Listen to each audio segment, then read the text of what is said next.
لله نحمده ونستعينه ونستغفره ونؤمن به ونتوكل عليه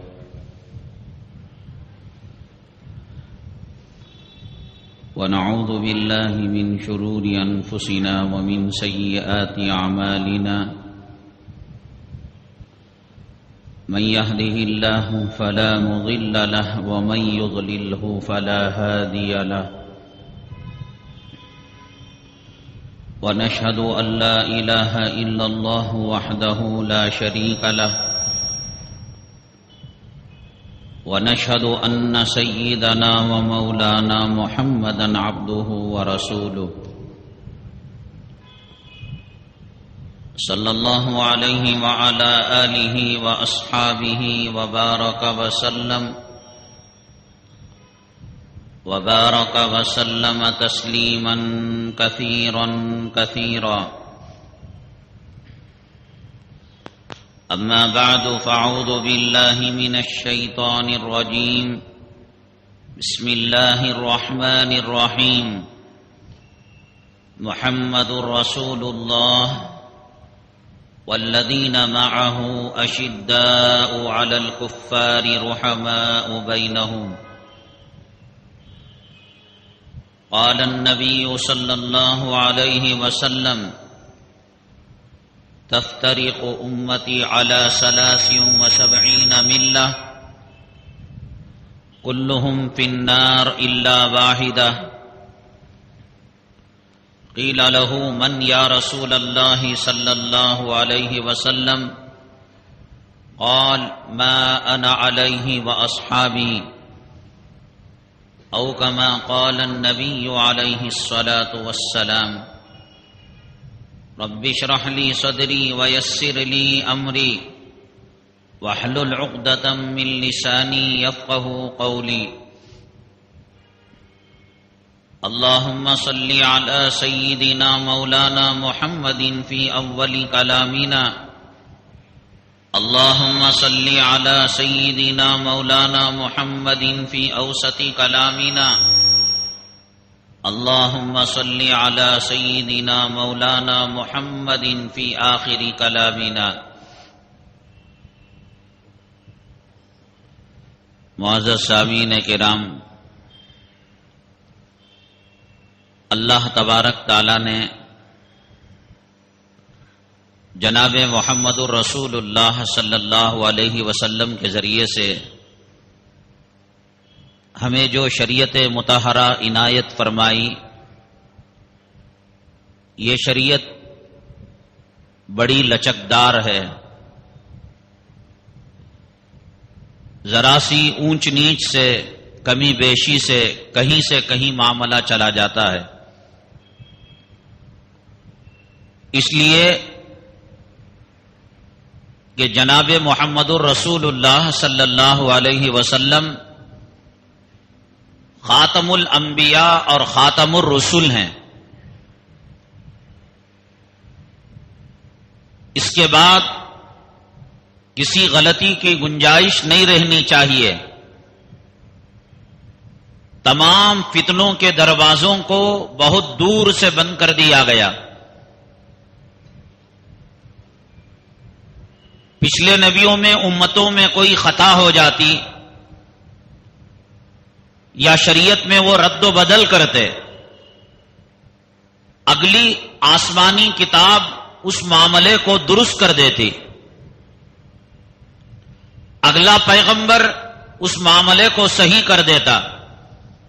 پیغمبروں کا سلسلہ تھا، کتابوں کا سلسلہ تھا. حضرت سیدنا آدم علی نبینا علیہ السلام اس عالم کے پہلے انسان بھی ہیں، پیغمبر بھی ہیں. وہیں سے مخلوق کی اصلاح اور ہدایت کا سلسلہ اللہ نے شروع فرما دیا. قوموں میں بگاڑ آتا، قوم راہ راست سے ہٹتی، فساد آتا، اللہ پیغمبر کو بھیجتے، کتاب نازل کرتے. لیکن جناب محمد الرسول اللہ صلی اللہ علیہ وسلم آخری پیغمبر ہیں، آخری نبی ہیں، آخری رسول ہیں. اس لیے بگاڑ کی جو شکلیں اور صورتیں ہو سکتی تھیں، اللہ نے ان کے دروازوں پر تالا لگا دیا. فتنوں کو، برائیوں کو منع کیا، لیکن برائی تک جانے والے راستوں پر بھی اللہ نے تالے لگا دیے. زنا حرام، تو زنا تک جتنے دروازے ہیں پہنچنے کے، سارے دروازوں پر اللہ نے تالے جوڑ دیے. آنکھوں سے شہوت بھڑکتی ہے، گانا سننے سے دل میں جذبہ پیدا ہوتا ہے، عورت کے جسم کو ہاتھ لگانے سے برے گندے خیالات پیدا ہوتے ہیں.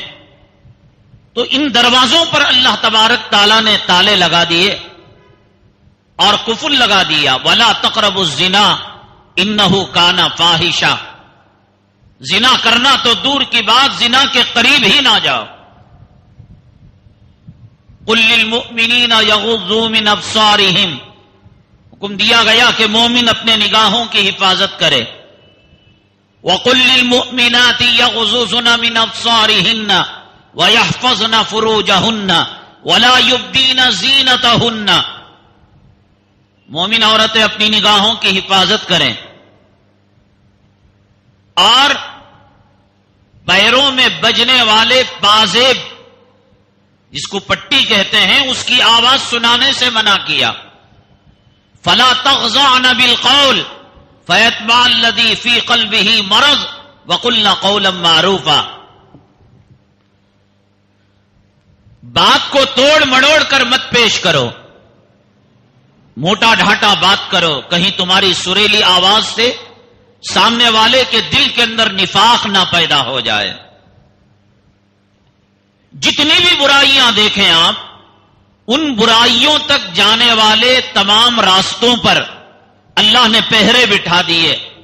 شرک منع کیا، کہا کہ یہ اکبر الکبائر ہے، سارے گناہ اللہ معاف کر سکتا ہے، شرک اللہ معاف نہیں کرے گا. تو شرک تک جانے کے جو راستے ہیں، سجدے کا، رکوع کا، جھکنے کا، تعظیم کا، پیر پڑنے کا، کسی کو اس کے مقام سے اونچا کرنے کا، سارے راستے بند کر دیے. جناب محمد رسول اللہ صلی اللہ علیہ وسلم سے صحابہ کرام نے عرض کیا، اے اللہ کے حبیب پاک صلی اللہ علیہ وسلم، دوسرے بادشاہوں کے سامنے ان کے جو وزراء ہوتے ہیں اور ان کی جو رعایا ہوتی ہے، وہ جھک کر تعظیم کرتی ہے، سجدہ کرتی ہے.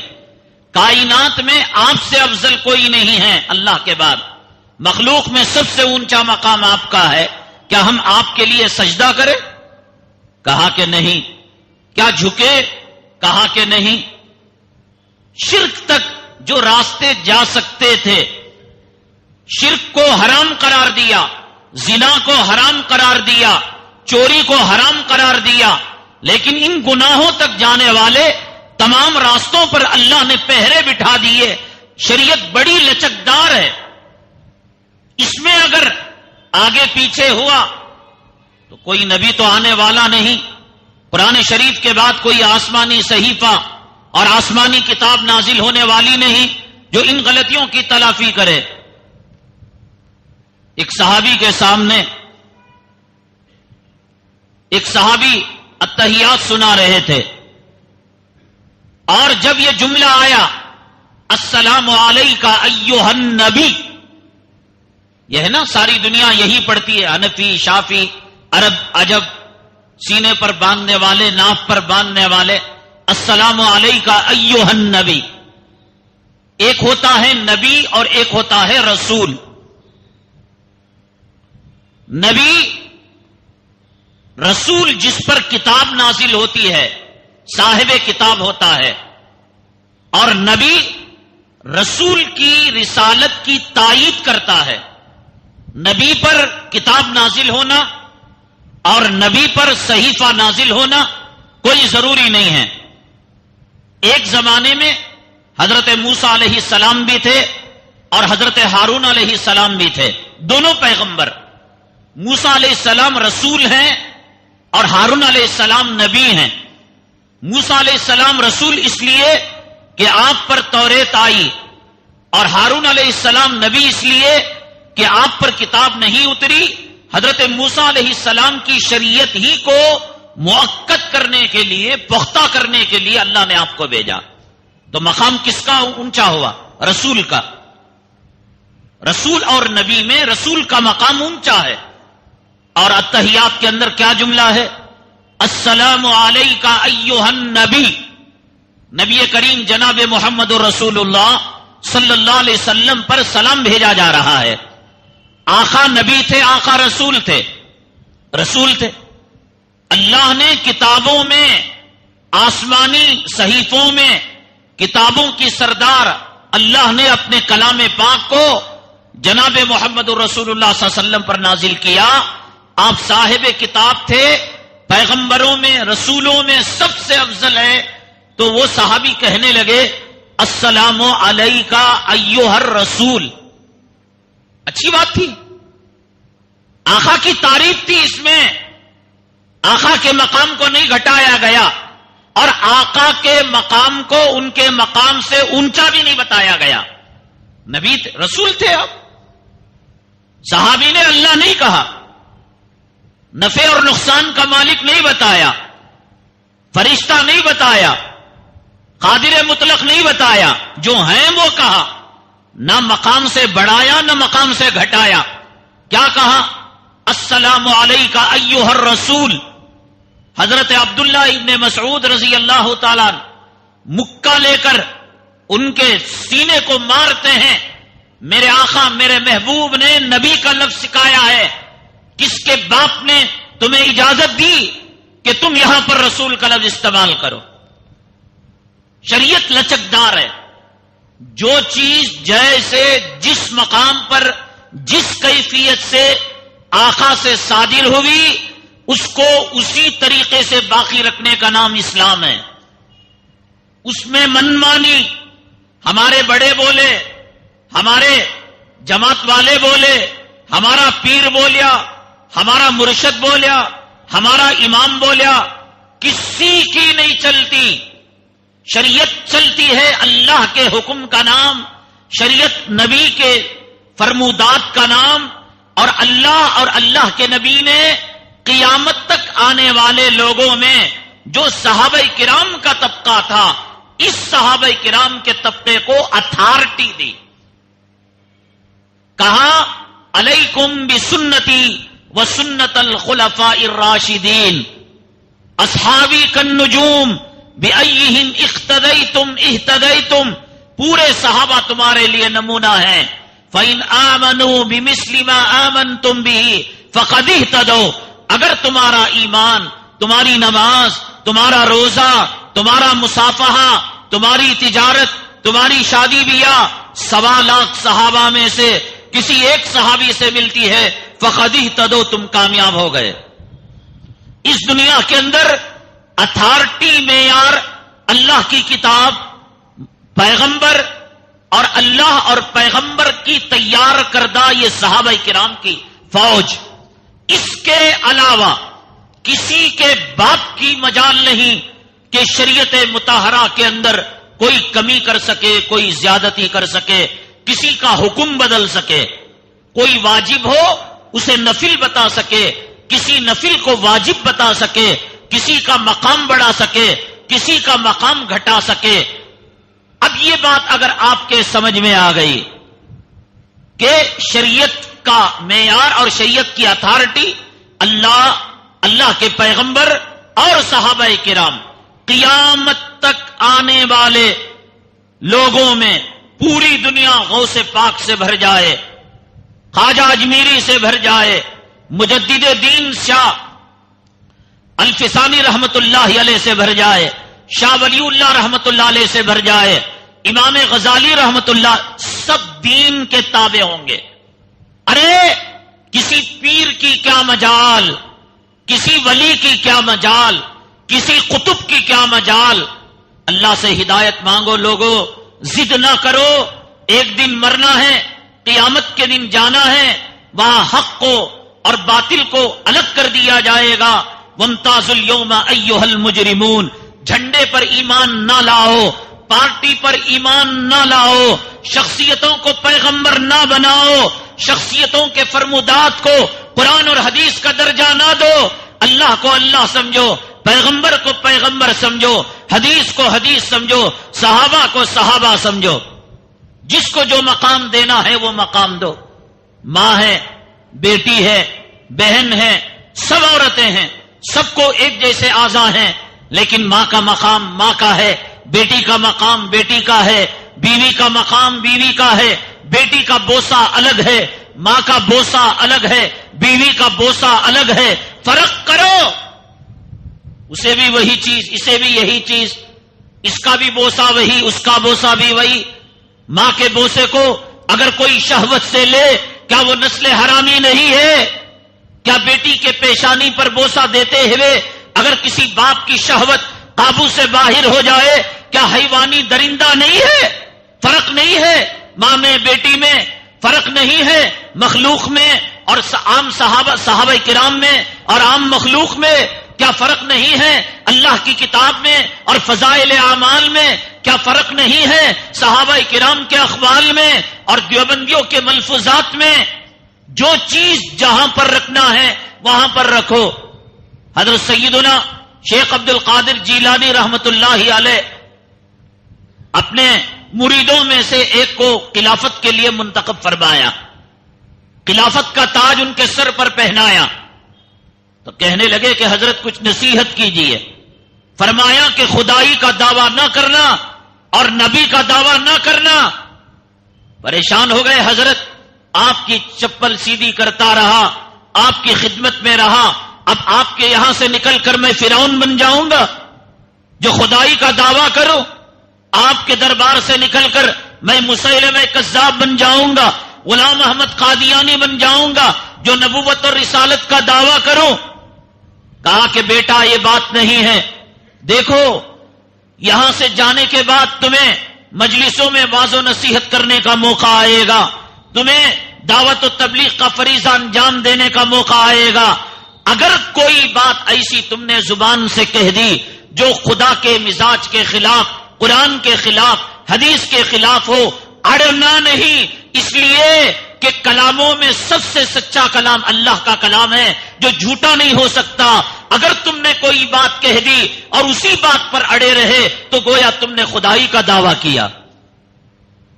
اور بات کرتے ہوئے کوئی بات معاشرے کے موافقت میں آ کر کمپرومائز کر صلح کرنے کے لیے تم دب کر تم نے کوئی بات کر دی اور وہ بات مزاج شریعت کے خلاف ہے، علماء نے تمہیں متنبہ کیا تو تم نے حکم بدل دیا. حکم بدلنے کا اختیار تمہیں نہیں ہے. پیغمبر اللہ کے حکم سے حکم کو بدلا کرتا ہے، اپنی مرضی سے نہیں بدلا کرتا.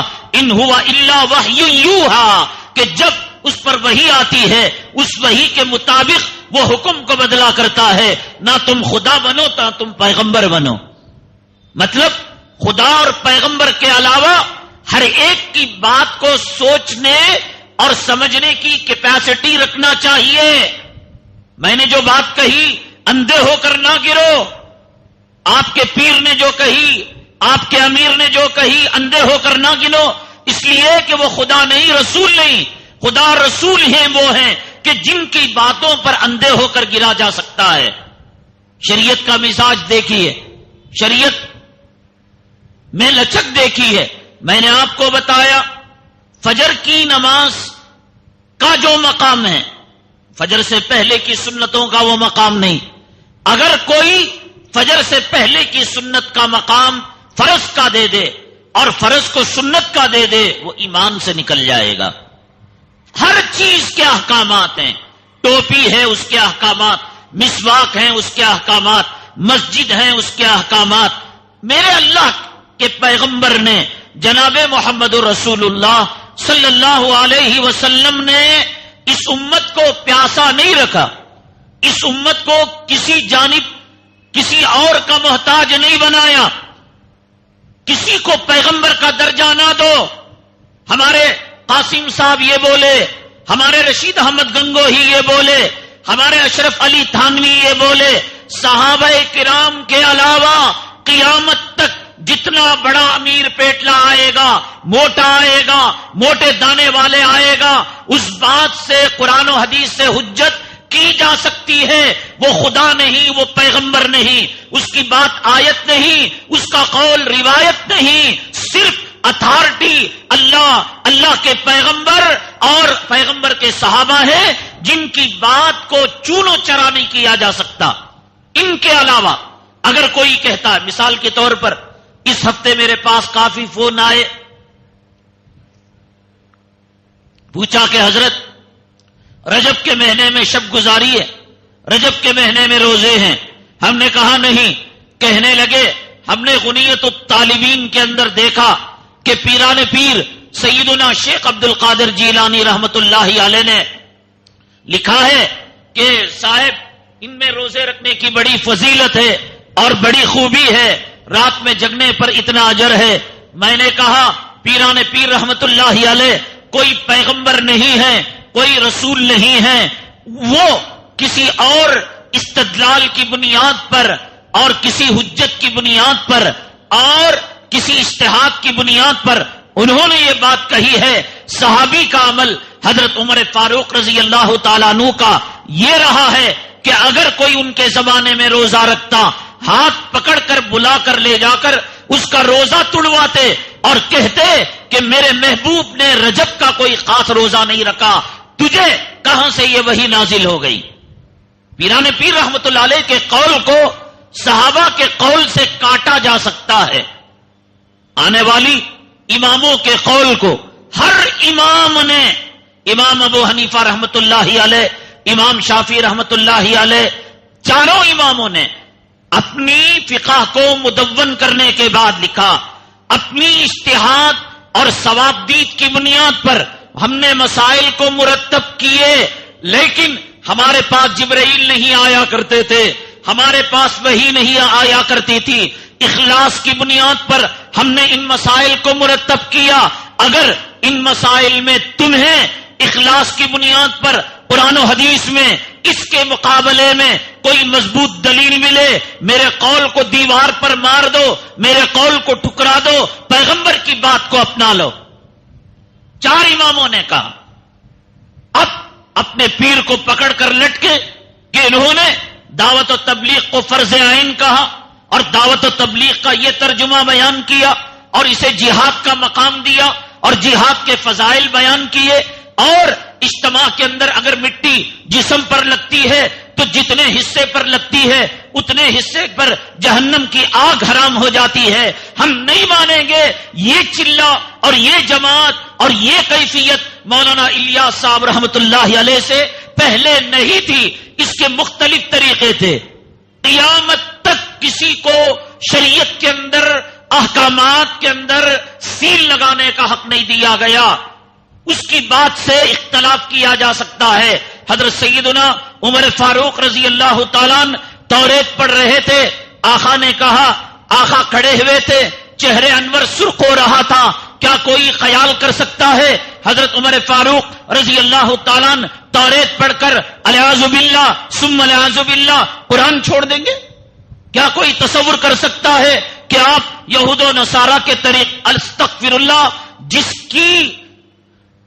کی جگہ جنت میں معین ہو چکی، جنت میں جس کا محل تیار ہو چکا اور جس کے خیال کے مطابق آسمان سے وحی آتی تھی، وہ توریت پڑھ کر بگڑے گا؟ آقا کا چہرہ سرخ ہو رہا تھا، راوی بیان کرتے ہیں انار کے دانوں کی طرح لال ہو رہا تھا۔ بات صحابی کھڑے تھے، فرمایا کہ عمر نہیں دیکھتے آقا کا چہرہ کیا ہو رہا؟ دیکھا، غصے سے لال پیلے ہو رہے ہیں۔ فرمایا رضیت باللہ ربا وبالاسلام دینا وبمحمد صلی اللہ علیہ وسلم نبی و رسولا۔ اے آقا آپ میرے بارے میں کیا سوچتے ہیں؟ میں اللہ کو رب مان کر راضی ہو گیا، آپ کو رسول مان کر راضی ہو گیا۔ وبالاسلام دینا، اسلام کو دین مانا، وبمحمد صلی اللہ علیہ وسلم نبی و رسولا، اور محمد صلی اللہ علیہ وسلم کو نبی اور رسول مانا۔ تو آپ غضبناک انداز میں فرمایا عمر تیری مجال اور تیری بھی ساتھ تو کیا لو کان موسیٰ و عیسیٰ حی، اگر حضرت موسیٰ کو اللہ میری امت میں بھیج دے، حضرت عیسیٰ کو اللہ میری امت میں بھیج دے، جیسا کہ حضرت عیسیٰ علیہ السلام آ رہے ہیں، حدیث کے الفاظ ہیں لما وسعہما الا اتباعی، کہ موسیٰ توریت پر عمل کریں گے جہنم میں جائیں گے، عیسیٰ انجیل پر عمل کریں گے جہنم میں جائیں گے، موسیٰ کی مجال نہیں، عیسیٰ کی مجال نہیں، اگر خدا کی خوشنودی پانا ہے، اگر رب کی رضامندی پانا ہے، الا اتباعی، میرے نقش قدم پر چلنا ہوگا۔ حضرت موسیٰ حضرت عیسیٰ اس امت میں آئے، رب کی مرضی کے بغیر نبی کے قانون کے خلاف نہیں چل سکتے، کسی پیر کی کیا مجال، کسی مرشد کی کیا مجال، کسی بڑے کی کیا مجال، کسی امیر کی کیا مجال، کسی مفتی کی کیا مجال، کسی محتمم کی کیا مجال، ہم نے کیا بنا رکھا ہے؟ ایک غلام احمد قادیانی کو ماننے والوں کو ہم گالی دیتے ہیں کہ تم جھوٹے نبی کو مانتے ہو، آج گلی گلی کوچے کوچے کے اندر ہر ایک اپنا سردار مان رکھا ہے، اس سردار کو نبوت کا درجہ دے رکھا ہے، اس سردار کے سر پر رسالت کا تاج پہنا رکھا ہے۔ ہمارے حضرت کہتے ہیں، ہمارے بڑے کہتے ہیں، ہمارے مرکز میں کہتے ہیں، نظام الدین میں کہتے ہیں، سلطان شاہ میں کہتے ہیں، دیوبند میں کہتے ہیں، سہارنپور میں کہتے ہیں، میرے پیغمبر نے کہا اس امت میں عیسیٰ موسیٰ آئے، میرے نقش قدم پر چلنا پڑے گا۔ نبی کے قول کے خلاف اگر یہ دیوبند میں کوئی بات کہی جا رہی ہے، مرکز میں کوئی بات کہی جا رہی ہے، کیا ان کو نبوت کا درجہ نہیں دیا گیا؟ کیا ان کو رسالت کا درجہ نہیں دیا گیا؟ کیا دل دل کے اندر ان کو پیغمبر نہیں سمجھا گیا؟ کیا دل دل کے اندر اس کو رسول نہیں سمجھا گیا؟ شریعت کے اندر دو قسم کے احکامات ہیں۔ شریعت ایک احکامات وہ دیتی ہے، دیکھو اگر کسی بارے میں کوئی بات کہ شہر کے اندر ڈھنڈورا پھینک دیا گیا، بھائی نین بلاک کے اندر جماعت کے خلاف بات ہو رہی ہے، تبلیغی جماعت وہ کوسی جماعت کو نہیں چھوڑے، اب ایک تبلیغی جماعت کی خلاف بات ہو رہی ہے، ایک ہے نماز اور ایک ہے نماز کے پڑھنے کا طریقہ۔ ایک آدمی درخت پر الٹا لٹک کر نماز پڑھ رہا ہے، ایک آدمی کپڑے نکال کر نماز پڑھ رہا ہے، ایک آدمی سورج طلوع ہوتے وقت نماز پڑھ رہا ہے، اور ایک آدمی سورج غروب ہوتے وقت نماز پڑھ رہا ہے، اور ایک آدمی غیر محرم عورت کے ساتھ کھڑے ہو کر نماز پڑھ رہا ہے۔ اللہ کے لیے فیصلے کا دن قیامت کا دن ہے۔ دیکھو آقا نے حضرت فاطمہ رضی اللہ تعالیٰ عنہ کو بلا کر کہا، فاطمہ بیٹی میری، اگر بنگلہ لینا ہے لے لے، دولت لینا ہے لے لے، مال لینا ہے لے لے، قیامت کے دن اگر تجھے ایک سبحان اللہ کی ضرورت پڑے گی، ایک نیکی کی ضرورت پڑے گی، یہ نہ کہنا کہ میرا باپ محمد تھا، پیغمبروں کا سردار تھا۔ حضرت فاطمہ کو ان کے والد محترم، نبیوں کے نبی، امام الرسول، امام الانبیاء، خاتم الانبیاء اور اللہ کے محبوب چہیتے بندے کام نہیں آ رہے ہیں، لکھ کر رکھ لو مسلمانوں، میرے باپ کام نہیں آئیں گے، آپ کے باپ کام نہیں آئیں گے، قاسم نانوتوی کام نہیں آئیں گے، پیران پیر کام نہیں آئیں گے، غوث پاک کام نہیں آئیں گے، شاہ محمد الیاس صاحب رحمۃ اللہ علیہ کام نہیں آئیں گے، کوئی امیر کام نہیں آئے گا، کوئی مرکز میں باز و نصیحت کرنے والا کام نہیں آئے گا۔ اللہ یہ پوچھے گا کہ تم گھاس کھاتے تھے یا سور کا پاخانہ کھاتے تھے؟ اللہ یہ پوچھے گا تم پتے پہنتے تھے یا کپڑا پہنتے تھے؟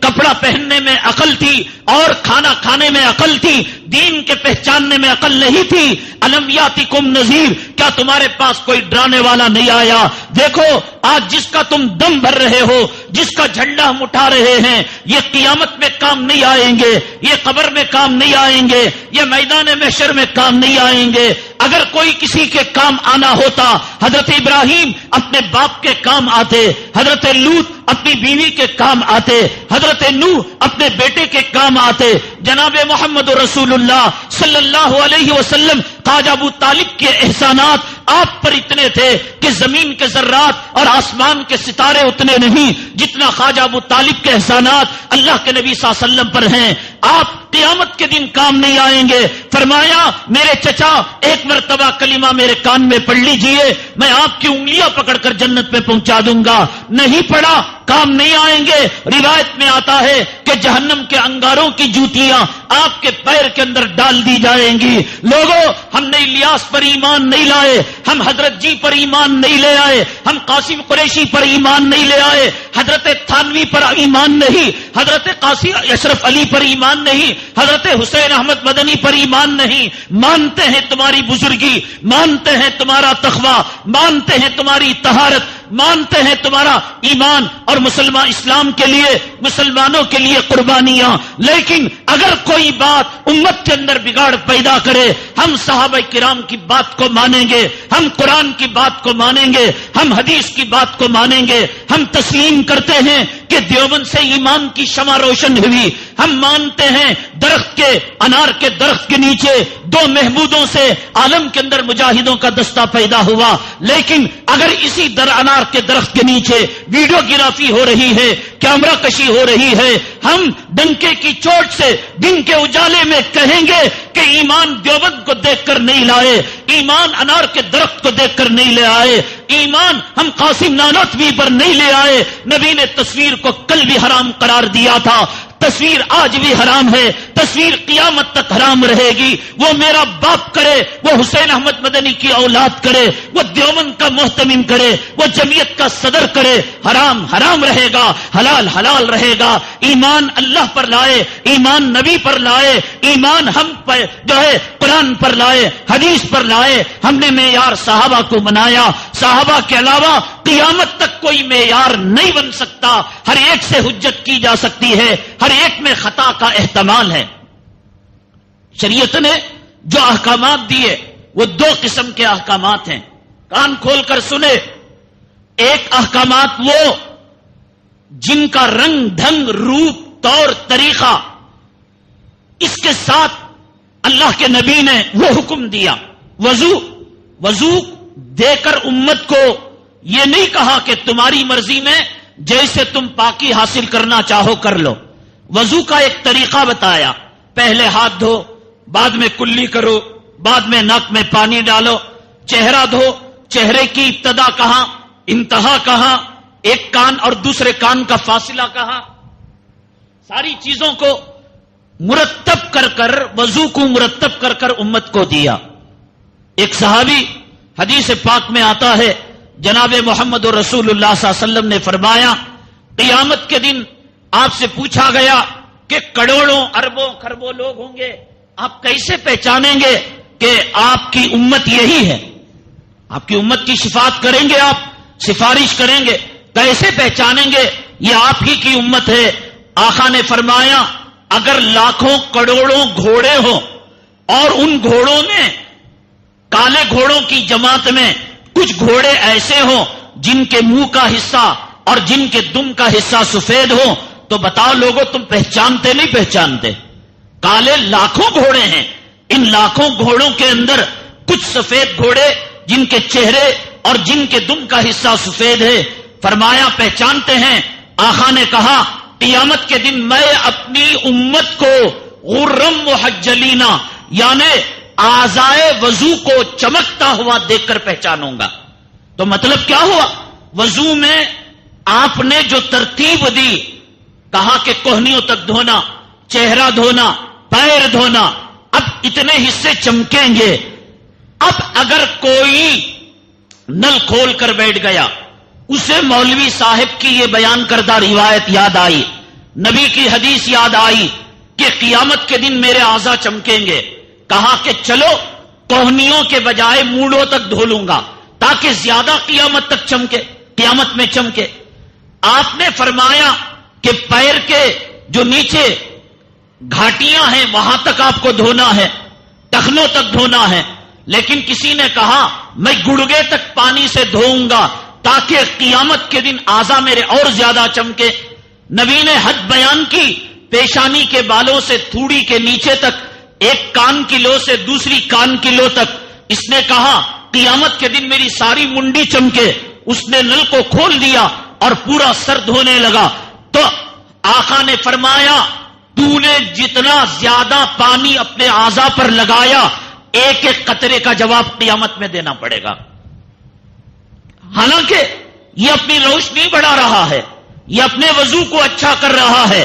نبی نے جو ترتیب امت کو دی، اس ترتیب کو اچھی نیت کے ساتھ قیامت میں روشنی بڑھانے کے خاطر بھی اگر کوئی اس کو بڑھاتا ہے، قیامت کے دن اس کا جواب دینا پڑے گا. اور نبی نے آیت پڑھی ثم لتسألن یومئذ عن النعیم، قیامت کے دن تمہیں نعمتوں کے بارے میں سوال ہوگا. بہتی ندی، آدمی کلی کرے پانی ندی ہی میں جاتا ہے، چہرہ دھوئے پانی ندی میں جاتا ہے. کتنی مرتبہ دھونے کا حکم دیا گیا؟ 1 سے 3 مرتبہ. پانی کم ہے، وقت کم ہے، اور آدمی کو بھروسہ ہے، کانفیڈنس ہے، اعتماد ہے کہ 1 مرتبہ میں پورے اعضاء کو اچھی طرح بھگو رہا ہوں، اور جماعت چھوٹنے کا اندیشہ ہے یا پانی سفر میں کم ہے تو کم پانی میں 1 مرتبہ دھونے کی گنجائش ہے. لیکن اگر آدمی بہتی ندی میں بیٹھا ہے اور یہ سوچ رہا ہے کہ پانی ندی ہی میں گر رہا ہے، کہیں اور نہیں جا رہا ہے، تو اس نے بجائے گرمی زیادہ تھی 3 مرتبہ دھونے کے چہرے کو 4 مرتبہ دھویا. یہ 4تھی مرتبہ جو دھویا، قیامت کے دن اس کا جواب دینا پڑے گا. نہ تعداد کو بڑھا سکتا ہے، نہ جگہ کو بڑھا سکتا ہے. شریعت نے جن اعمال کو، جن شکل و صورتوں کے ساتھ امت کو وہ عمل دیا، اس عمل کی کیفیت کی تعداد کو، اس عمل کے مزاج کو گھٹا بھی نہیں سکتا، بڑھا بھی نہیں سکتا. بھئی سحری 1:30 بجے کھانا کیوں مکروہ ہے؟ سحری آخری وقت میں کھانا کیوں مستحب ہے؟ اس لیے کہ سحری اگر آپ 12:30 بجے 1:30 بجے کھا لیں گے تو شریعت کا جو روزہ صبح صادق سے لے کر غروب آفتاب تک تھا، اس روزے کو تم نے کھینچ کر 1.5 دن کا روزہ کر دیا. فرمایا کہ 1 گھونٹ پانی ہی پیو، 1 کھجور بیج کھا لو، لیکن سحری کیا کرو. سحری کرنے میں برکت ہے. کیوں؟ اگر تم یہ سحری نہیں کرو گے تو رات کے کھانے کو سحری سمجھو گے، اور رات کے کھانے کو سحری سمجھو گے تو شریعت کے روزے کو تم نے کھینچ دیا. تم نے شریعت صبح صادق سے، اچھا افطاری میں دیری کو مکروہ قرار دیا. 6:30 بجے افطاری تھی لیکن آپ نے 7 بجے کیا. کہا کہ تم نے مکروہ کام کیا، اس لیے کہ تم نے آدھے گھنٹے کے روزے کو تم نے بڑھا دیا. اگر مجبوری ہے معاف ہے، اگر جانتے بوجھتے ہاتھ میں واج بھی ہے، بسم اللہ سنائی بھی دی اور کھجور بھی ہے، لیکن یہ سوچ کر کہ میں متقی پرہیزگار، میں سنبھال سکتا ہوں، اور کھجور کو اس نے آدھے گھنٹے بعد کیا تو گناہ ہوگا. شریعت نے جن اعمال کو حیت کے ساتھ، کیفیات کے ساتھ، شکل کے ساتھ، صورت کے ساتھ امت کو دیا، وہ اعمال اسی شکل کے ساتھ، اسی کیفیات کے ساتھ، اسی تعداد کے ساتھ، اسی حیت کے ساتھ اور اسی عقیدے کے ساتھ کرنا ضروری ہے. نماز دی، فجر 1 رکعت نہیں بڑھا سکتے، جمعہ میں 2 رکعت دی. اب کہنے لگے کہ صاحب عام دنوں میں 4 پڑھتے ہیں، عام مجمع آتا ہے، بے نمازی آتے ہیں، چلو 4 پڑھے. نہیں پڑھ سکتے. ہر چیز کی، جس چیز کو شریعت نے حج دیا، حج کیفیت کے ساتھ دیا. فلاں تاریخ کو فلاں مقام میں رہو، فلاں تاریخ کو مینا میں جاؤ، فلاں تاریخ کو مزدلفہ جاؤ، رات میں یہاں رہو. نماز چھوڑو. نماز چھوڑنے کے لیے شریعت نے کہا عرفات کے میدان میں مغرب نہ پڑھو. اب اگر کوئی متقی پرہیزگار پیران پیر کا بچہ، ارے صاحب نماز قضا ہو جائے گی، عرفات کے میدان میں اللہ اکبر کہا، جوتے پڑیں گے. شریعت کو ماننے کا نام، حکم کو ماننے کا نام اسلام ہے. جیسے اس نے پڑھنے کے لیے کہا تو پڑھو. عرفات کے میدان میں مغرب پڑھنے کی منائی ہے.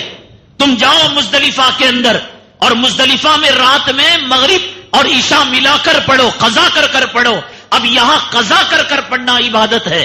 اور دوسرے مقام پر کہا گیا کہ اگر میری امت کا کوئی فرد جان بوجھ کر ایک نماز قضا کرے گا 2,80,00,000 پر 6 لاکھ برس جہنم میں جائے گا۔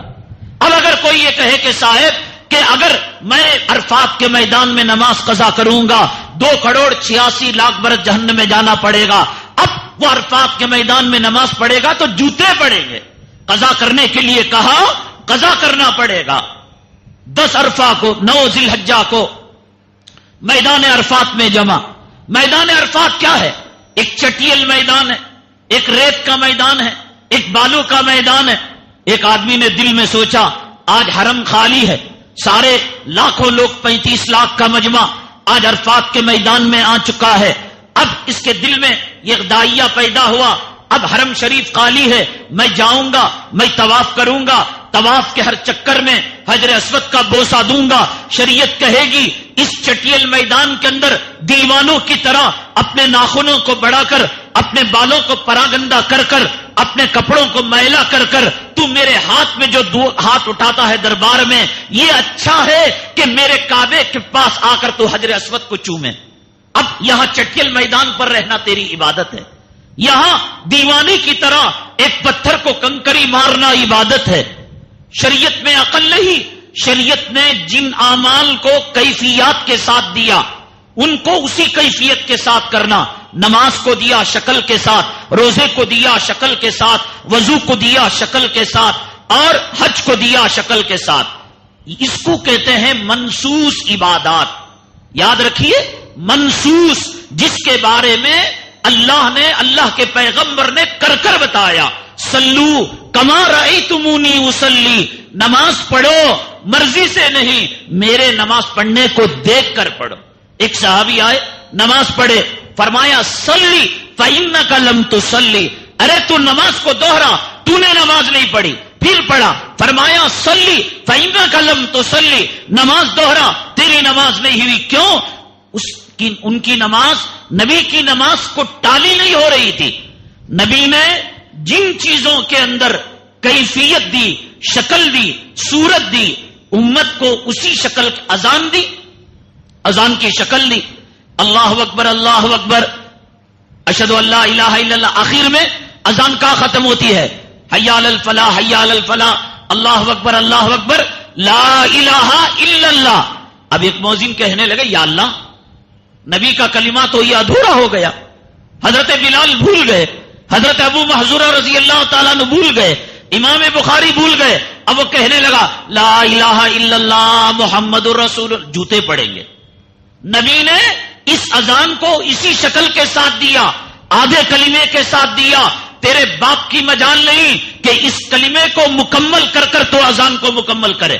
اذان کا مکمل لا الہ الا اللہ محمد رسول اللہ کوئی لگائے گا جوتے کھائے گا۔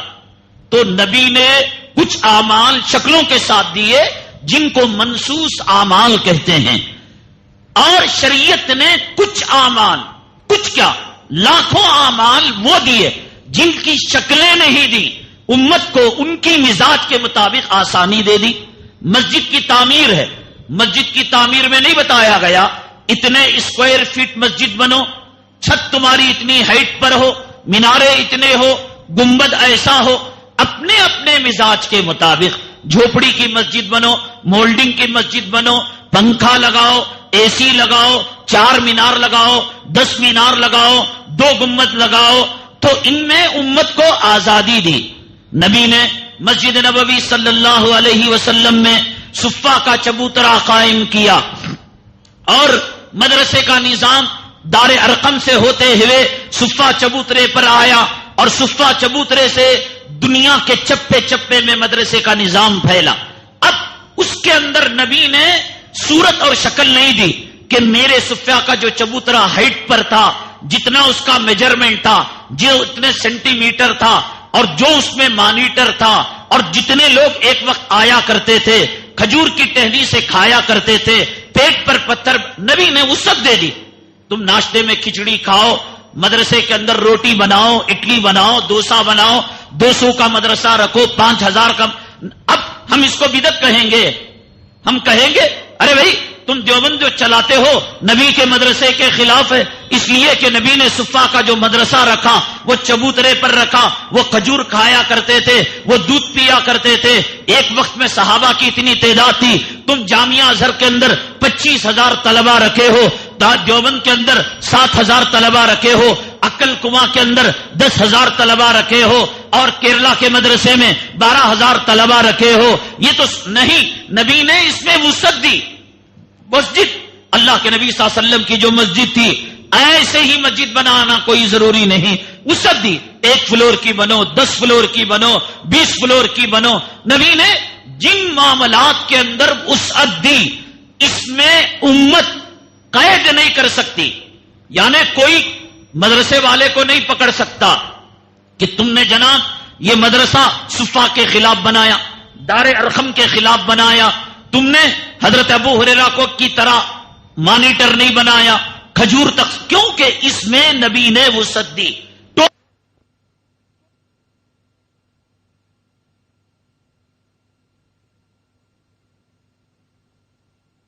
دو پلی ٹوپی، گول ٹوپی، اٹے کی ٹوپی، ململ کی ٹوپی، لمبی ٹوپی، جناح کیپ، ابو الکلام کی ٹوپی، کہا کہ ٹوپی پہنو۔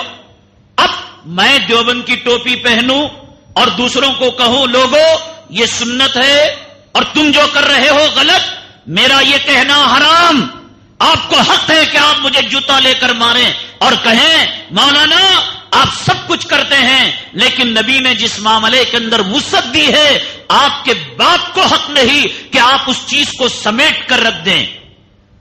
نبی نے وسعت دی۔ میں نے کہا کہ یہ جو 9 بلاک کی مسجد ہے ایسے ہی مسجد تعمیر کرو، اس کے علاوہ اور مسجد نہیں بنا سکتے، آپ کو حق ہے کہ آپ چپل لے کر آئیں، جوتا لے کر آئیں۔ نبی نے مسجدوں کے بنانے میں وسعت دی ہے، 1 کلومیٹر کی بناؤ، آپ جو ہے 1.5 میٹر کی بناؤ، 10 میٹر کی بناؤ، اپنے گھر میں بناؤ، کچے سیٹ کی بناؤ، پتوں کی وسعت دی ہے۔ اس وسعت کو سمیٹنے کا حق امت کے کسی مجدد کو اور امت کے کسی مفتی کو، امت کے کسی پیر کو نہیں ہے۔ کہاں تک آئی بات؟ معیار اللہ کے نبی، قرآن، حدیث، صحابہ، یہی معیار، یہی اتھارٹی۔ دوسری بات کیا آئی؟ اللہ کے نبی نے امت کو جو عمل دیے ان کی 2 صورتیں ہیں، کچھ عمل وہ ہیں جو شکلوں کے ساتھ ہیں اور کچھ عمل وہ ہیں جس میں امت کو چھوٹ دی گئی۔ لباس ہے، لباس کے بارے میں کہا گیا کہ شریعت کے حدود کے اندر ہو، مرد کا کپڑا عورت سے نہ ملے، عورت کا مرد سے نہ ملے، تنگ نہ ہو، چست نہ ہو، فلاں کلر کا نہ ہو، اپنے زمانے کے فاسقوں، فاجروں اور اسلام مسلمان دشمنوں کی حیت نہ ہو۔ اب اس میں چھوٹ دی گئی، ٹیری کاٹ کا پہنو، کاٹن کا پہنو، ململ کا پہنو، آپ پتلا پہنو، موٹا پہنو۔ اب اس وسعت کو کوئی سمیٹے اور میں دیوبند کا کلیدار جبہ پہن کر کہوں یہی سنت اور اس کے علاوہ اور کوئی سنت نہیں، تو گویا میں نے نبی کے طریقے میں مداخلت کی اور نبی کی سنت اور صحابہ کرام کو اتھارٹی نہ سمجھا، بلکہ صحابہ کرام کے عمل کو توڑ کر میں نے کہا کہ لوگوں آج میں پیغمبر ہو گیا، خدا ہو گیا اور تم میری بات کو مانو۔ حق کسی کو حق نہیں، شریعت نے جن معاملات میں وسعت دی ہے، مائک کا استعمال ہے، وسعت دی ہے، لائٹ کا استعمال ہے، اس کے میں وسعت دی ہے۔ آپ جو ہے جلیبی بلب لگائیں، ٹیوب لائٹ لگائیں، لال بلب لگائیں، کوئی کہے گا یہ سنت ہے، یہ بدعت ہے؟ جن کھانوں میں وسعت دی ہے، آپ کھچڑی کھائیں، آپ پھال کھائیں، آپ مرغی کھائیں، حلال کو حلال سمجھے، حلال کے دائرے میں رہ کر فضول خرچی سے بچے، تو آپ کو وسعت دی ہے شریعت مطہرہ نے۔ تو شریعت مطہرہ کے وہ اعمال جس کے اندر وسعت دی گئی ہے، کسی غوث، کسی پیر، کسی مجدد، کسی علامہ اور کسی مفتی کے باپ کو مجاز نہیں کہ اس وسعت کو محدود کرے، اس ان لمیٹڈ کو لمیٹڈ کرے۔ سمجھ میں آ گئی بات؟ اب آگے بڑھو۔ یہ جو دعوت ہے جس کو دعوت و تبلیغ کہتے ہیں، بڑی بدقسمتی کی بات یہ ہے کہ یہ دعوت حضرت مولانا الیاس صاحب رحمت اللہ علیہ نے جو ترتیب بنایا تھا، جو نظام بنایا تھا، یہ نظام اللہ کی طرف سے آپ کو وحی آئی تھی؟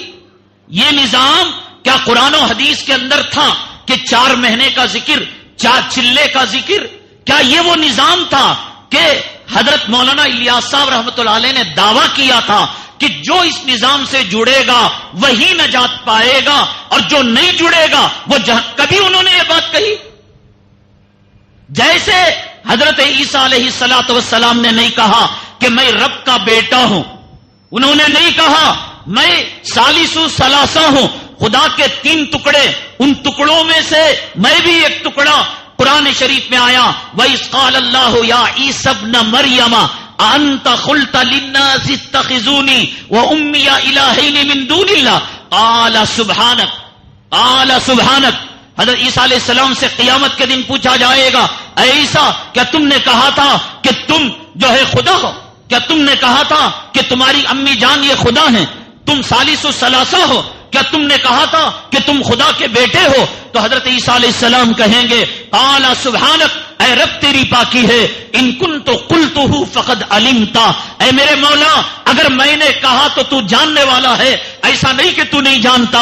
میرے رب کی عزت و جلالت کی قسم، آج کا چور، آج کے اچکے، آج کے بدماش، آج کے جورو کے غلام، آج کے حرام خور جماعت کا لیبل لگا کر حضرت مولانا الیاس صاحب رحمۃ اللہ علیہ پر تہمت لگا رہے ہیں اور بیجا باتیں ان پر گھڑ رہے ہیں۔ قیامت کے دن اللہ حضرت الیاس صاحب رحمۃ اللہ علیہ کو کھڑا کرے گا اور پوچھے گا، اے الیاس کیا تم نے چھلے کو وقت کا وقت اہم ترین فریضہ قرار دیا تھا؟ کیا تم نے چھلے کو اور 4 مہینے کو اور سال پر جہاد کے فضائل لگائے تھے؟ کیا تم نے اس مسجد میں، جس مسجد میں یہ کام ہوتا ہے، مسجد نبوی کا نمونہ بنایا تھا؟ میرے رب کی عزت و جلالت کی قسم، حضرت مولانا الیاس صاحب رحمۃ اللہ علیہ کی زندگی کو کھنگال کر دیکھا جائے، ان کے تقوی کو دیکھا جائے، ان کی پرہیزگاری کو دیکھا جائے، انہوں نے یہ کام نہیں کیا۔ آج کے یہ پترولی حرام خور چور اچک کے صرف اپنی چوری پر، اپنی بےمانی کو چھپانے کے لیے جماعت کا لیبل لگا کر جس طریقے سے بریلویوں نے اولیاء کو پیغمبر تک ملایا، پیغمبر کو فرشتوں سے ملایا، فرشتوں کو خدا سے ملایا، انہوں نے اپنے اکابرین کو وہ نبیوں سے، صحابہ سے ملایا، صحابہ کو نبی سے ملایا، انہوں نے جو کہہ دیا وہ کہہ دیا، نبیوں والا کام، رسولوں والا کام، جہاد کا فریضہ، یہ رہتے ہوئے کسی کام کی ضرورت نہیں۔ ایک آدمی کو پوچھتا ہے السلام علیکم، وعلیکم السلام، کیا بھی تمہارا وقت لگیا جماعت میں؟ نہیں لگا، تیرا ایمان نہیں بنیا۔ تو حضرت مولانا الیاس صاحب رحمۃ اللہ علیہ سے پہلے جو لوگ 4 مہینہ نہیں گئے، جو لوگ چلا نہیں گئے، اس میں ابو بکر بھی تھے، اس میں عمر فاروق بھی تھے، کمینے تو حضرت ابو بکر کو جانبی کہتا ہے۔ اس جملے سے یہ ترتیب، یہ نظام حضرت مولانا الیاس صاحب رحمۃ اللہ علیہ کا وضع کردہ تھا۔ اس کیفیت کے ساتھ، اس حیت کے ساتھ نبی نے دعوت کے کام میں وسعت دی تھی، جیسے مدرسے کو وسعت دی، جیسے مسجد کو وسعت دی، جیسے لباس میں وسعت دی، جیسے ٹوپی میں وسعت دی، دعوت کے کام میں نبی نے وسعت دی۔ امام خطبہ دیتا ہے، دعوت کا کام ہے، مفسر تفسیر کرتا ہے، دعوت کا کام ہے، بخاری لکھتا ہے، دعوت کا کام ہے، آٹو والا میٹر صحیح رکھتا ہے، دعوت کا کام ہے، درزی کپڑا صحیح کاٹتا ہے، دعوت کا کام ہے، مستری سیمنٹ نہیں مارتا، دعوت کا کام ہے، زبان سے نبی کے بول جھڑتے ہیں، دعوت کا کام ہے۔ نبی نے دعوت کے کام کو زمین کے ذرات سے زیادہ، آسمان کے ستاروں سے زیادہ وسعت دی ہے۔ اگر کوئی اس وسعت کو سمیٹ کر، لیمیٹڈ کر یہ کہتا ہے کہ یہ چلا، یہ نظام جو مولانا الیاس صاحب نے وضع کیا تھا، اسی میں بھلائی ہے، یہ کشتی نوح ہے، اسی میں نجات ہے، میرے اللہ کی قسم قیامت کے دن حضرت مولانا الیاس صاحب خود اس کے منہ پر تھوکیں گے۔ جو انہوں نے وہ بات نہیں کہی، بتاؤ ان کے ملفوظات کے اندر، ان کی تقریر کے اندر یہ بات بتاؤ۔ میں بتاتا ہوں حضرت نے تمہارے بارے میں کیا کہا، حضرت نے کیا اندیشہ رکھا۔ جس جماعت کا نام لیتے ہو اس جماعت کے اکابرین کو پہچانو، اس جماعت کے بزرگان دین کو پہچانو۔ حضرت مولانا شاہ محمد یوسف صاحب رحمۃ اللہ علیہ، جو تم یہ نہ سمجھو کہ اور جا کر باہر کہو جماعت کے خلاف بات کہہ دی۔ دیکھو نماز کو نہ پڑھنا کہنا یہ نماز کے خلاف ہے، لیکن اگر کوئی آدمی نماز ننگی پڑھتا ہے، کپڑے نکال کر پڑھتا ہے، ہم کہتے ہیں کپڑے پہن کر نماز پڑھو، یہ نماز کا انکار نہیں بلکہ اس طریقے کا انکار ہے۔ ایک آدمی روزے کے اندر بیوی سے ملتا ہے، ہم کہتے ہیں بیٹا روزے میں بیوی سے نہیں ملا کرتے، اب جا کر باہر کہہ دو کہ مولانا روزے کے دشمن ہو گئے. ہم روزے کے دشمن نہیں، روزے کا یہ طریقہ ہے اس کے دشمن ہیں. ہم جماعت کے دشمن نہیں، کمینوں تم دشمن ہو کہ تم نے قرآن سے منہ موڑا، تم نے نبی پر تہمت لگائی، تم نے صحابہ پر تہمت لگائی، تم نے اولیاء پر تہمت لگائی. کشتی نوح کا کیا معنی ہوتا ہے کبھی تم نے جانا، کبھی اس کے مطلب کو پہچانا؟ حضرت نوح علیہ السلام نے جو کشتی بنائی، کون سوار تھا؟ مومن سوار تھے. کون سوار نہیں تھے؟ کافر سوار نہیں تھے. کون بچا؟ جو کشتی میں سوار ہوا وہ بچا. کون اللہ کے عذاب کا شکار ہوئے؟ جو کشتی میں سوار نہیں ہوئے وہ اللہ کے عذاب کا شکار ہوئے. جب اس دی ہوئی وسعت کو تم لمیٹڈ کر کر حضرت مولانا الیاس صاحب کے منہج کو، جو انہوں نے ایک زمانے کے تحت، حالات کے تحت ایک طریقہ انہوں نے رائج کیا تھا، ساری دعوت و تبلیغ کو سمیٹ کر اس میں سمیٹ دو گے اور حضرت نوح کی کشتی بناؤ گے. فضائل اعمال رحمت کے لکھنے والے مصنف حضرت مولانا شیخ محمد زکریا صاحب رحمت اللہ علیہ ایک باپ کے نطفے سے پیدا ہوئے ہو، بتا دو 1 گھنٹہ جماعت میں وقت لگا ہے، 1 مہینہ لگا ہے، 10 دن لگا ہے، 1 دن لگا ہے؟ نہیں لگا. اگر تم اس کو کشتی نوح کہتے ہو تو مولانا زکریا صاحب اس کشتی میں نہیں بیٹھے ہیں. اگر تم اس کو کشتی نوح کہتے ہو، قاسم نانوتوی کبھی چلے میں نہیں گئے ہیں، اشرف علی تھانوی نہیں گئے ہیں، رشید احمد گنگوئی نہیں گئے ہیں، حسین احمد مدنی نہیں گئے ہیں. حضرت حسین احمد مدنی کا مالٹا کی جیل کو جانا کیا دعوت و تبلیغ کے فریضے کی انجام دہی نہیں تھی؟ حضرت شیخ الہند رحمت اللہ علیہ کی ریشمی رومال کی تحریک کا ایجاد کرنا کیا یہ دعوت و تبلیغ کے فریضے کی انجام دہی نہیں تھی؟ حضرت شاہ عبد العزیز رحمت اللہ علیہ کا انگریزوں کے خلاف فتویٰ دینا کیا یہ دعوت و تبلیغ کا فریضے کی انجام دہی نہیں تھی؟ حضرت مولانا محمودوں کا انار کے درخت کے نیچے قال اللہ قال رسول کا درس دینا کیا یہ دعوت و تبلیغ کے فریضے کی انجام دہی نہیں تھی؟ یہ کمینے قسم کے مردود قسم کے لوگ ہیں جو اس کو کشتی نوح بتا کر بقیہ لوگوں کو جہنمی بتاتے ہیں. تمہیں حق نہیں ہے کہ تم کسی اور کو جہنمی بتاؤ. کشتی نوح کا یہی نہ مطلب ہوا، اس میں جو بیٹھا وہ ایمان والا، جو نہیں بیٹھا وہ جہنم میں گیا. نبیوں والا کام دھوکہ دیتے ہو، دھوکہ دیتے ہو. نبی کا کام اعلاء کلمت اللہ تھا. دعوت امت 2 قسم کی ہے، امت دعوت، امت اجابت. نبی جو دعوت و تبلیغ کا فریضہ انجام دینے آئے تھے، نبی کے سامنے 2 قسم کی امتیں تھی. پہلے مردوں میں ابو بکر ایمان لے آئے، عورتوں میں حضرت خدیجہ ایمان لے آئی، بچوں میں حضرت علی ایمان لے آئے. رفتہ رفتہ رفتہ رفتہ مومنوں مسلمانوں کی جماعت تیار ہو گئی. اب نبی ان صحابہ کرام کو کوئی بات کہتے ہیں. جمعہ میں جو بات میں آپ کو کہہ رہا ہوں یہ دعوت اجابت ہے. آپ امت اجابت ہیں.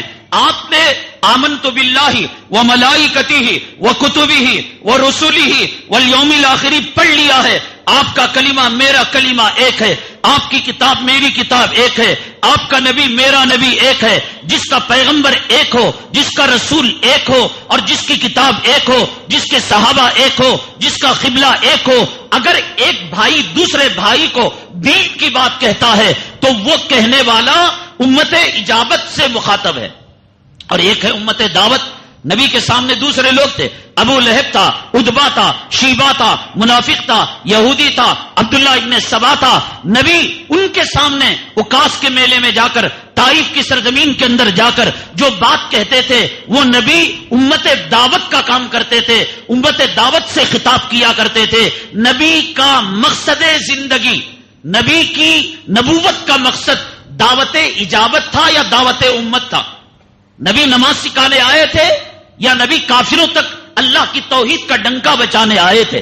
جو دشمنی اللہ کے لیے قیامت کے دن میں تمہارے دامن کو پکڑوں گا. لوگوں تم دعوت و تبلیغ کا نام لے کر تم بدنام کرتے ہو حضرت مولانا الیاس صاحب رحمۃ اللہ علیہ کی جماعت، میں پکڑوں گا. تمہیں حق نہیں ہے، تم رشوت بھی لیتے ہو. تم جماعت میں جا کر پچھلے حصے سے جوڑے جہیز کو، گزشتہ جمعہ یہاں پر ایک جماعت تھی لکھنؤ کی، زندہ واقعہ، کیا کارنامے میں جانتا ہوں. میں عیوب بیان کرنے نہیں بیٹھا ہوں. میں کہتا ہوں عقیدے کو درست کرو، میں کہتا ہوں معاملے کو درست کرو، میں کہتا ہوں سوچ سمجھ کر کام کرو، مبالغہ آرائی سے کام نہ لو. کسی چیز کو اس کے مقام سے نہ بڑھاؤ گے بدعتی ہو جاؤ گے. تمہارے میں بدعتی میں کوئی فرق نہیں. وہ نماز کے بعد درود و سلام کو ضروری سمجھتا ہے, تم نماز کے بعد فضائل اعمال کو ضروری سمجھتے ہو. وہ عرس قوالی کو نجات سمجھتا ہے, تم چلے اور چھٹی کو جو ہے تم نجات سمجھتے ہو. وہ پیران پیر کے دامن کو تھاما ہوا ہے, تم ساتھ ساتھ کے دامن کو تھامے ہوئے ہو. وہ سنی بہشتی زیور کو تھامے ہوئے ہے, سنی فضائل اعمال کو تھامے ہوئے ہے, تم جو ہے بہشتی زیور اور فضائل اعمال کو تھامے ہوئے ہو. بتاؤ آقا نے جو کہا کہ میری امت بنو اسرائیل کے نقش قدم پر چل کر حزب النال بالنال ہوگی, تو آپ میں ان بدعتیوں کے اندر کیا فرق ہے؟ انہوں نے مصافحے کو جو درجہ دیا, تم نے جو ہے فضائل اعمال کو کیا وہ درجہ نہیں دیا؟ کہتا ہے سلام علیکم سلام, وقت لگا نہیں لگا, ایمان نہیں بنا.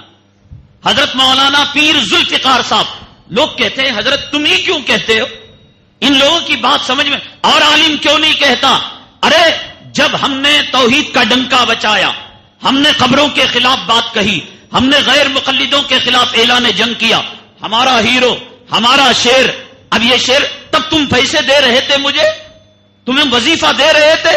ایک مائکا لال اگر وہ ثابت کرے کہ اس سے مجھے وظیفہ مل رہا تھا, تب میں نے جماعت کی تعریف کی, فضائل اعمال کا دفاع کیا. یاد کرو وہ وقت میسور کی سرزمین کے اندر فضائل اعمال کو جلایا جا رہا تھا. کون مائکا لال مرکز کا بہادر تھا جو اس کے مقابلے کے لیے گیا؟ اللہ تبارک تعالیٰ نے اس کمزور بندے کو چنا, ہم نے حوصلوں کو بلند کیا, ہمیں وظیفہ آ رہا تھا. ہم فضائل اعمال کے دشمن نہیں, ہم تبلیغ کے دشمن نہیں, حضرت مولانا الیاس صاحب کے دشمن نہیں. ہم کہتے ہیں اسے جو مقام دینا ہے, جو جس طریقے سے کرنا ہے, حضرت مولانا الیاس صاحب نے اس کے تعلق سے جو منہج بنایا, جو سوچنے کی فکریں بنائی, اور شریعت کا جو دائرے کار ہے, اس میں رہ کر تم کام کرو. نبی کے سامنے دو امتیں تھیں, ایک امت دعوت, ایک امت اجابت. امت دعوت وہ جو کافر مشرک یہود نصارہ, اور نبی کے سامنے صحابہ کرام, یہ امت اجابت, یہ کلمہ قبول کر چکے تھے, ایمان لا چکے تھے. یہ مزاج بنا لیا, یہ مزاج بنا لیا. ارے فون کا وائرس, کمپیوٹر کا وائرس کم ہے دنیا کے چپے چپے کے اندر. مجھے تو لگتا ہے کہ امریکہ کے یہود و نصارہ وائٹ ہاؤس کے اندر کچھ دشمنوں کو ٹریننگ دے کر ان لوگوں میں اس وائرس کو نہ چھوڑ دیا ہو. چلتا پھرتا مدرسہ, اللہ کی قسم مر کر مجھے جواب دینا, اگر یہ میری بات غلط ہو آپ بددعا کرو ہاتھ اٹھا کر, خدا مجھے تباہ کر دے, برباد کر دے. مدرسے کے بیت الخلا کو نہیں لگ سکتے ہو تو نلڈے تک دعوتیں کھا کر, نرم گداز بستروں پر سو کر, چلتا پھرتا مدرسہ. کہاں مدرسہ؟ آؤ میں دکھاتا ہوں. اڑیسہ بہار کی سرزمین کے اندر طلبہ کو جو کھانا ملتا ہے, میں اللہ کی قسم کھا کر کہتا ہوں, یہ آنکھیں دیکھ کر آئی ہیں کہ بنگلور کے سینٹرل جیل میں ہزاروں گنا عمدہ کھانا ملتا ہے. کچی دیواروں کے اندر ہوا کے تھپیڑے, سیلاب کے تھپیڑے لگتے ہیں. محتمم اپنے بچوں کو مرغی کی چوزوں کی طرح ایک کمبل لے کر آڑ لے لیتا ہے, سیلاب ہو کر گزر جاتا ہے, آندھی ہو کر گزر جاتی ہے, عمارت ہواؤں میں اڑ جاتی ہے. ارے نالائقو, مدرسہ کہاں اور تمہاری جماعت کہاں؟ یہ الفاظ تمہیں کسی نے گمراہی کے دے دیے. چلتا پھرتا مدرسہ, مسجد نبوی کا ماحول, جس مسجد میں یہ کام ہوتا ہے مسجد نبوی کا نمونہ. مسجد نبوی میں اما عائشہ صدیقہ رضی اللہ تعالیٰ عنہ نے آقا سے کہا, آقا مجھے ذرا اٹھائیے, حبشی لوگ جو نیزے سے کھیلتے ہیں ان نیزوں کے کھیل کو میں دیکھنا چاہتی ہوں. کیا مسجد نبوی میں نیزے نہیں کھیلے جا رہے تھے؟ مسجد نبوی کے اندر مجاہدوں کے دستے روانہ نہیں ہو رہے تھے؟ مسجد نبوی کے پلروں سے, ستونوں سے قیدیوں کو نہیں باندھا جا رہا تھا؟ جو مسجد نبوی کی وسعت تھی, اس کو سمیٹ کر صرف امت اجابت میں فضائل کی بات کہنے کو مسجد نبوی کا حق کس کے باپ نے دیا؟ ہر ایک چھوٹے سے لے کر بڑے تک کام ہو رہا ہے. مسجد نبوی کا نمونہ, مسجد نبوی ایک وسیع معنی کے اندر ہے. مجاہد تیار ہوتے ہیں, خواتین کی اصلاح ہوتی ہے, نوجوانوں کی تربیت ہوتی ہے, آنے والے وفود کا استقبال کیا جاتا ہے, امت مسلمہ کے خیر خواہی کے فیصلے ہوتے ہیں, دشمنوں پر نگاہ رکھی جاتی ہے, معاشیات پر نگاہ رکھی جاتی ہے, بازار کے فیصلے لیے جاتے ہیں. وہاں عمارت شریعہ ہے, وہاں دارالقضا ہے, وہاں سپریم کورٹ ہے. وہ ممبر و محراب نہیں تھا. کیوں لابھ لیتے ہو, کیوں لابھ لیتے ہو؟ مرو, ڈوب کر مرو. ایک کام کر کر امت, اب میں جمعہ کا خطبہ دے رہا ہوں، میں کہوں یہ مسجد نبوی کا ماحول غلط ہے. مسجد نبوی کا ماحول کب بنے گا؟ ساری چیزیں مل کر بنے گا. لگتا ہے امریکہ کے یہود و نصارہ نے بلا کر ٹریننگ دی. یہ کام ہے مسجد نبوی کا ماحول. چلتا پھرتا مدرسہ. آؤ اگر تمہارا بچہ مدرسے میں پڑھتا ہے، پوچھو مدرسے کی زندگی کیسے ہوتی ہے، ماں کیسے تڑپتی ہے، بیٹا کیسا بلکتا ہے، باپ کا جنازہ جاتا ہے بیٹا روتا رہ جاتا ہے، ماں کا جنازہ نکلتا ہے بیٹا تڑپتا رہ جاتا ہے. قاسم نانوتوی رحمۃ اللہ علیہ کے زمانے میں حضرت اکابرین تھے، 2 مٹکے رکھے ہوئے تھے، چیٹیاں آتے ڈالتے جاتے، چیٹیاں آتے ڈالتے جاتے. جب فراغت کے بعد ان مٹکوں کو پھوڑا گیا، کسی میں خوشی کی خبر تھی، کسی میں موت کی خبر تھی. اور طلب علم کے زمانے کے اندر حضرت تھانوی رحمت اللہ علیہ بازاروں کے اندر جا کر یہ بیل گاڑیوں کے اندر لوٹ انلوٹ کے جو پتے زمین پر گرا کرتے تھے، ان پتوں کو کھا کر انہوں نے طلب علم کیا. اور کہتے ہو چلتا پھرتا مدرسہ، کس نے حق دیا؟ یہ دعوت اجابت ہے. تم اصلاح کا کام کر رہے ہو، اس کو اسی مقام پر رکھو. جیسے وضو کے اندر کوہنیوں سے اوپر نہیں بڑھا سکتے، یقیناً اچھا کام ہے، ہم اس کو برا نہیں کہتے، لیکن اس کو مقام بڑھا کر پیش کرنا یہ نبیوں کا کام ہے. نبی نے کام کیا کیا؟ طائف میں جا کر نماز کو بلایا. اللہ کے لیے بتاؤ مجھے، طائف کی سرزمین میں جا کر نبی صحابہ سے مخاطب تھے یا کفار سے مخاطب تھے؟ نبی کو شیب ابی طالب میں جو باندھا گیا، کیا نماز کو بلانے سے باندھا گیا یا بتوں کی دعوت روکنے کی وجہ سے باندھا گیا؟ خندق کی سرزمین کے اندر نبی کے پیٹ پر جو پتھر آئے، اذان دینے کے جرم میں آئے یا بتوں کو گالیاں دینے کی وجہ سے؟ پوری وہ دعوت جو دعوت امت اجابت جو ہے، امت دعوت کے لیے جو چیز ہے، وہ پوری چیزیں اپنے اوپر فٹ کر کر سب اس کے لیے. اللہ کے نبی کا کام، پیغمبروں کا کام. پیغمبر نے کافروں میں کام کیا. 2 طریقے کے تھے. امت اجابت، جنہوں نے ایمان کو قبول کر لیا، جیسے آپ نے قبول کیا، میں نے کیا. اب میں آپ کے سامنے جمعہ کا بیان دے رہا ہوں، خطبہ دے، اور یہ کہوں یہ نبیوں والا کام یہ نہیں ہے. نبی نے صرف اصلاح کا کام کیا. امت اجابت نبی کا اصل مقصد زندگی قیصر و کسریٰ کے ایوانوں میں زلزلہ بپا کرنا. نبی کا مقصد زندگی. نبی نے خطوط نہیں لکھے بادشاہوں کے نام، اسلم تسلم، مانو سلامتی ہوگی. یا نبی نے کہا بھائیو بزرگو دوستو آؤ تم نماز کو آؤ؟ کیا کہا تھا؟ کیوں دھوکہ دیتے ہو؟ نبی کے اس کام کو اس کام میں خلط ملط کیوں کرتے ہو؟ امت دعوت، امت اجابت، ہم جو کام کر رہے ہیں امت اجابت کا، اور نبی کی مقصد زندگی، رسول کا مقصد زندگی امت دعوت تھا. نبی کو جو کہا گیا یا ایھا الرسول بلغ ما انزل الیک من ربک، اے پیغمبر آپ پہنچائیے. کسے پہنچائیے؟ آپ صفا کی پہاڑی پر کھڑے ہو کر کسے جمع کیا تھا؟ ابو بکر صدیق کو، عمر. ایک ایک بات اللہ سے ہدایت مانگو. صفا کی پہاڑی پر کافروں کو جمع کیا تھا، مشرکوں کو جمع کیا تھا، امت دعوت کو جمع کیا تھا. فرمایا کہ میں پہاڑ کے اس طرف بھی دیکھ رہا ہوں، اس طرف. ایک پہاڑ گواہ ہے، طائف گواہ ہے، شیب ابی طالب گواہ ہے. اب جیسے اہل حدیث کیا کرتے، محدثین کی جو تعریف ہے اس تعریف کو اٹھا کر اپنے اوپر فٹ کر لیتے ہیں کہ محدث کا مقام یہ درجہ. کہتے ہیں کہ دیکھو اہل حدیث کا مقام یہ درجہ. اہل قرآن جو صرف قرآن کو مانتے ہیں، حدیث میں قرآن والوں کی جو فضیلت بیان کی گئی کہ قرآن پڑھتا جا اور ترقی کرتا جا، اقرا ورتقی کما کنت ترتلو. اب یہ کہتے ہیں کہ دیکھو صاحب صاحب قرآن کی یہ تعریف ہے، صاحب. تو ایسے ہی یہ گنجڑ جماعت والے اس دعوت اجابت پر دعوت امت کو لا کر فٹ کر کر امت کو دھوکہ دیتے ہیں. نبی نے جو مقصد زندگی طائف تھا، مقصد زندگی بدر تھا، مقصد زندگی حنین تھا، یہ تو اشاروں پر مر مٹنے والے تھے صحابہ کرام. اشاروں پر مر مٹنے والے، کوئی ضرورت نہیں تھی کہ ان پر دعوت. ان کا کام یہ تھا اشارہ آنکھ کا کر دیتے، مر مٹتے صحابہ. یہ مقصد زندگی نہیں تھا. اب تم اس چیز کو اٹھا کر امت دعوت کے فضائل لا کر یہاں فٹ کرو گے، یہ بڑی خیانت ہے. یہ بڑی بددیانت ہے. یقیناً حضرت مولانا الیاس صاحب رحمت اللہ علیہ، اللہ کروڑوں اربوں خربوں رحمتیں آپ کی قبر مبارک پر نازل فرمائیں. جناب محمد رسول اللہ صلی اللہ علیہ وسلم کے اشارے پر آپ نے کام شروع کیا، لیکن جیسے حضرت عیسیٰ نے توحید کا ڈنکا بچایا اور عیسائیوں نے اس راستے کو موڑ دیا، تو حضرت مولانا الیاس صاحب نے جب ہمیں پانی دیا تھا وہ پانی صاف ستھرا تھا، ہم نے اپنے خواہشات ملائے. گزشتہ جمعہ کا واقعہ، لکھنؤ کی جماعت یہاں پر تھی. کرتے کیا ہیں دیکھو، حضرت مولانا تقی عثمانی صاحب دامت برکاتہم العالیہ اگلے مہینے آ رہے ہیں. اللہ آمد کو قبول فرمائے، مخلوق کے لیے استفادے کی توفیق نصیب فرمائے. میں سمجھتا ہوں عالم اور پوری دنیا کے چوٹی کے ٹکر کے اکابرین، ایک طرف دنیا ایک طرف آخرت، دنیا میں رہ کر آخرت کا دامن نہیں چھوڑا. چیف جسٹس تھے پاکستان کے، اور دنیا کا کوئی ملک ایسا نہیں جس ملک کے اندر آپ نہ گئے ہوں، اور تقویٰ طہارت اعلیٰ درجے کی. ہم جیسے کمینے ایئرپورٹ میں جائے تو ٹوپی اتر جائے، انگریزی ممالک میں جائے لباس بدل جائے، ہیئر اسٹائل بدل جائے.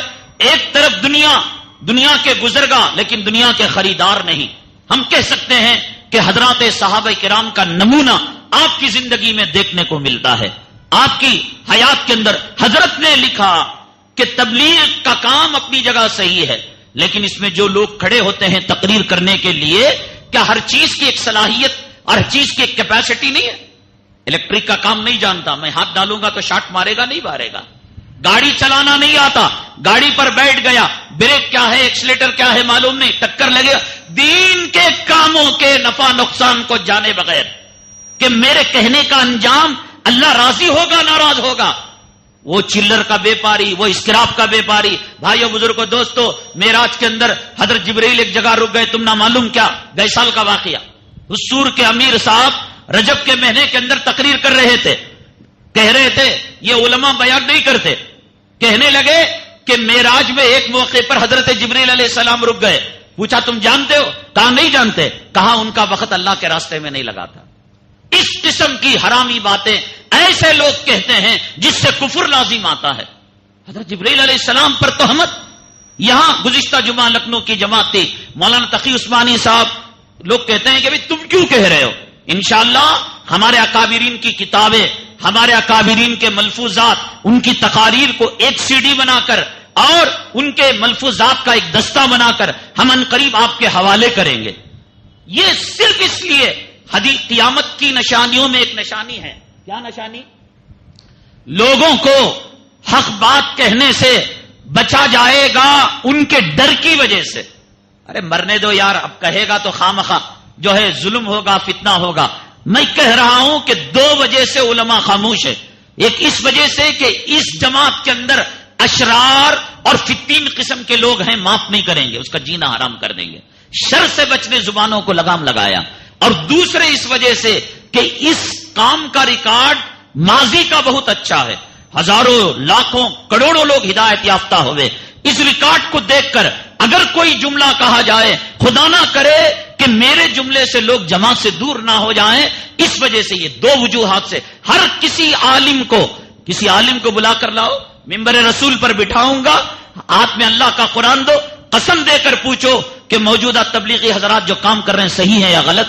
پھر آپ جانے، اللہ جانے، اس کا قول جانے، اللہ جانے. ہر کوئی تم سے تنگ ہے، ناراض ہے، بولتا اس لیے نہیں کہ تمہارے فتنے سے ڈرتا ہے. گزشتہ جمعہ یہاں جماعت تھی لکھنؤ کی، آئی عصر کے بعد ملاقات کے لیے. ہم نے کہا کتنے دنوں کی ہے جماعت؟ ہو بنگلور بھاگی نہیں ہے، اور ہم یو پی بہار سے آ کر ہانک کر بھاگنے والے نہیں، یہیں پیدا ہوئے، یہیں رہ رہے، دامن پکڑیے ہمارا. گزشتہ جمعہ یہاں تھی، اس کے بعد عثمان غنی تلک نگر کی مسجد کو گئی، عصر کے بعد ملاقات کے لیے آئے. ہم نے کہا کہ نکلے کس راستے میں؟ اللہ کے. رہتے کہاں ہو؟ مسجد میں. ارے تہجد نہیں پڑھ سکتے تو؟ اب بھانگ دیا. ہم نے پڑھی، 1:15 بجے پڑھ کر سو گئے 12. کس سے جھوٹ بولتے ہیں آپ؟ اور پھر ہم نے کہا اقامت تک تو سو رہے تھے، ہاں کچھ ساتھی اٹھ کر اوپر چلے گئے. اس مسجد میں تہجد کے بعد ہم خود جو ہے تیسرے نمبر پر آنے والے، کوئی فرد نہیں تھا. بس اپنی ناکامیوں پر پردہ ڈالنے کے لیے اللہ کے راستے میں نکل کر اللہ کے گھر میں جھوٹ کہہ دیا. اگر بزرگوں سے دامن تھاما ہوتا، بزرگوں کی صحیح تربیت ہوتی ہے. جھوٹ کہتے. گئے عثمان غنی میں, وہاں کے اب نام لیں گے آپ, جا کر ان کو پکڑیں گے. اس کے گواہ بھی ہیں جو صاحب انہوں نے واقعہ بیان کیا, اس مسجد کے عظیم ذمہ دار ہیں, عزت والے, توقیر والے, تعظیم والے ہیں. ایک واقعہ ہے, پہلے واقعہ سنو, پھر انہوں نے اس واقعے کو کیسے فٹ کیا جماعت پر. ہر واقعے کو حجۃ الوداع میں اللہ کے نبی نے کہا فَلْيُبَلِّغُ الشَّاهِدِ الْغَائِبِ, حاضر غائب تک میری بات کو پہنچائے. اب یہ کھڑا, بھائیو بزرگو دوستو, نبی نے کہہ دیا جس اونٹ کا رخ جس طرف تھا, جس گھوڑے کا رخ جس طرف تھا, لوگ دعوت و تبلیغ کے لیے نکل گئے. وہ کون سی دعوت و تبلیغ تھی؟ حضرات صحابہ, حضرت تمیم انصاری مدراس کے اندر نماز کی دعوت دینے کے لیے آئے تھے, یا کفر کا خاتمہ کرنے آئے تھے؟ مندروں کی گھنٹیوں کی آواز کو ختم کر, جھوٹ کیوں بولتے ہو؟ خواجہ اجمیری رحمت اللہ علیہ نبی کے حکم پر ہندوستان کے اندر آئے, کیا بات لے کر آئے تھے؟ امت دعوت کے پاس آئے تھے, امت اجابت کے پاس آئے تھے. دھوکہ دیتے ہیں. ہر ولی نے دعوت و تبلیغ کی, ہر صحابی نے کی, ضرور کی, لیکن امت دعوت کی, امت اجابت نہیں کی.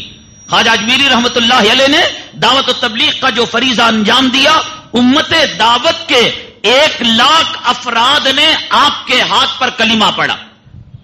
یہ امت دعوت.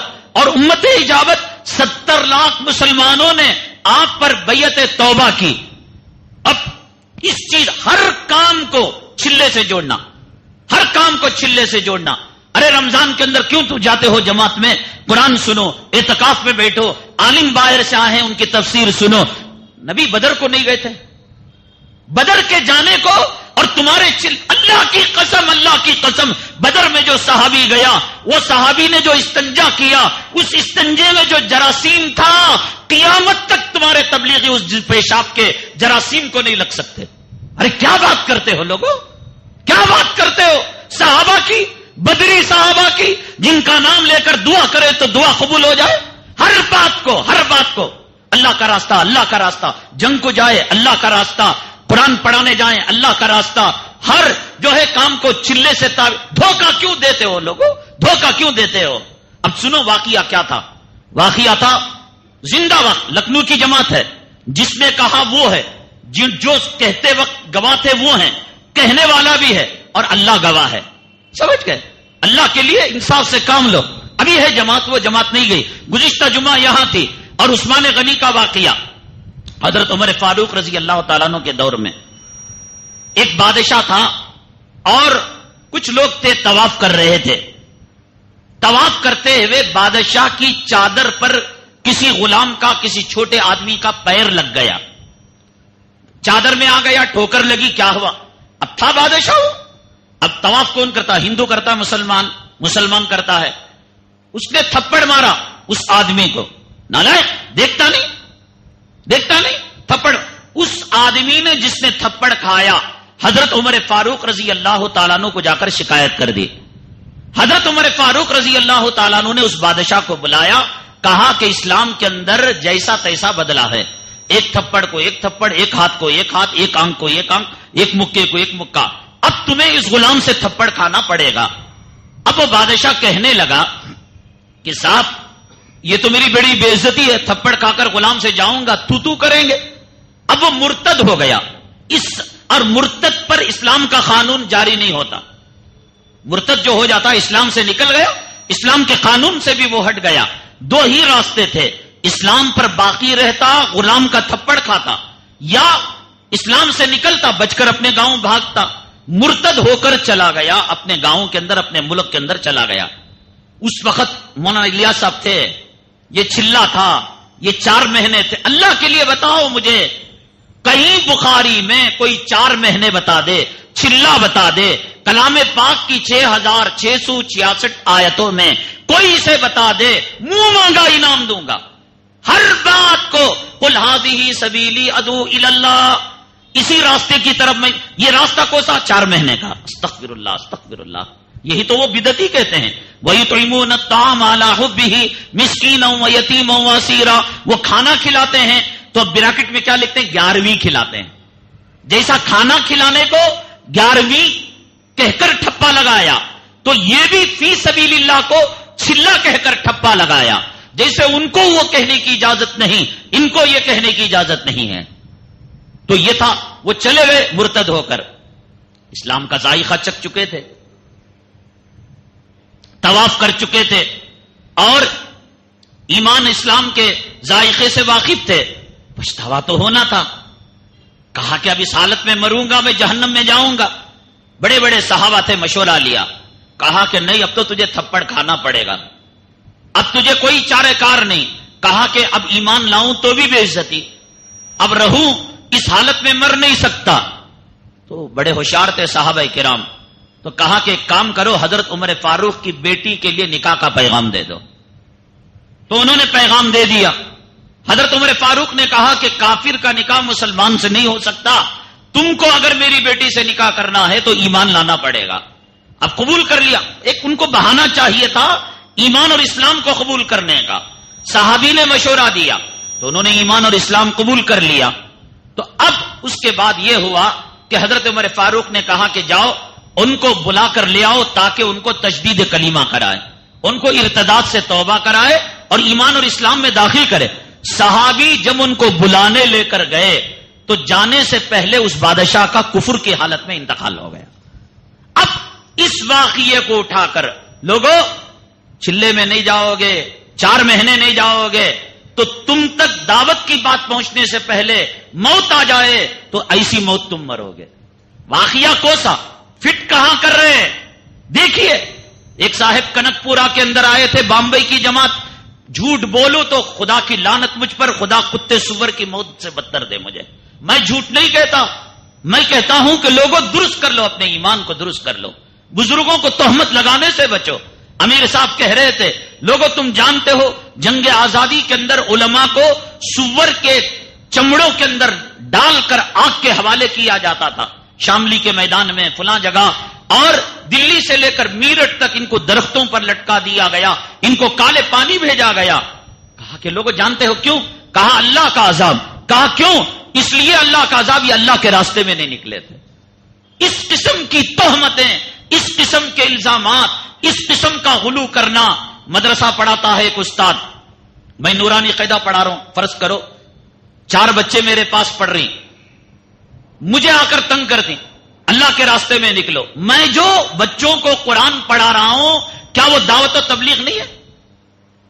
میں جو جمعہ کا خطبہ دے رہا ہوں کیا وہ دعوت و تبلیغ نہیں ہے؟ میں جو لوگوں کو صحیح امامت کر رہا ہوں کیا وہ دعوت اب اگر میں بچوں کو پڑھاتے ہوئے 40 دن کے لیے نکل گیا تو کیا مطلب ہوا؟ جو تم کام کر رہے ہو وہ کام دعوت و تبلیغ کا نہیں، وہ تو پیٹ پالو کام ہے. اصل دین کا کام یہ ہے، اس میں لگو گے تو ایمان بنے گا، یقین بنے گا. اگر مدرسے کے کام کو ہم دعوت و تبلیغ سمجھتے تو کسی عالم کو نکلنے پر مجبور نہ کرتے. آپ کہیں گے نکل گیا تو اس کے باپ کا کیا بگڑ گیا؟ ضرور بگڑے گا. میں میرے پاس 15 بچے ہیں، حفظ کر رہے ہیں، نورانی قاعدہ پڑھ رہے ہیں، لکھ کر رکھ لو. اب 40 دن میں جاؤں گا جماعت میں، 4 مہینے جاؤں گا. اب بچوں کی تعلیم یا تو اکارت ہوگی یا میں دوسرے مدرس ٹیچر کو رکھ کر جاؤں گا.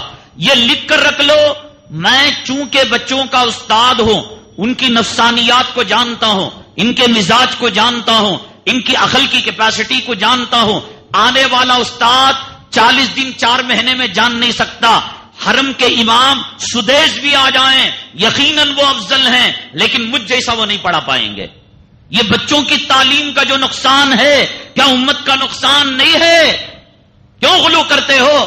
کیوں تم جو ہے حد سے نکلتے ہو؟ کیوں تم یہ سمجھتے ہو کہ یہی کام صرف دین کا کام ہے؟ ہزاروں کام، ہزاروں میں سے یہ بھی ایک کام ہے.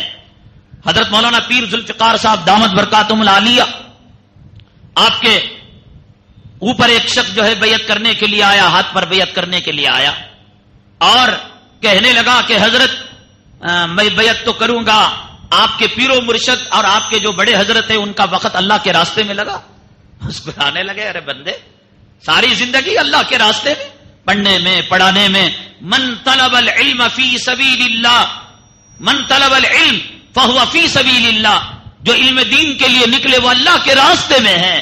اس کے لیے مچھلیاں دعا کرتے ہیں، چونٹیاں دعا کرتے ہیں، فرشتے پر پھیلاتے ہیں، اس کا کوئی مقام نہیں، کوئی درجہ نہیں. یہ ہے اس میں دین بنتا ہے، اس میں ایمان بنتا ہے، وقت نہیں لگا بیکار ہے بیکار ہے بیکار ہے۔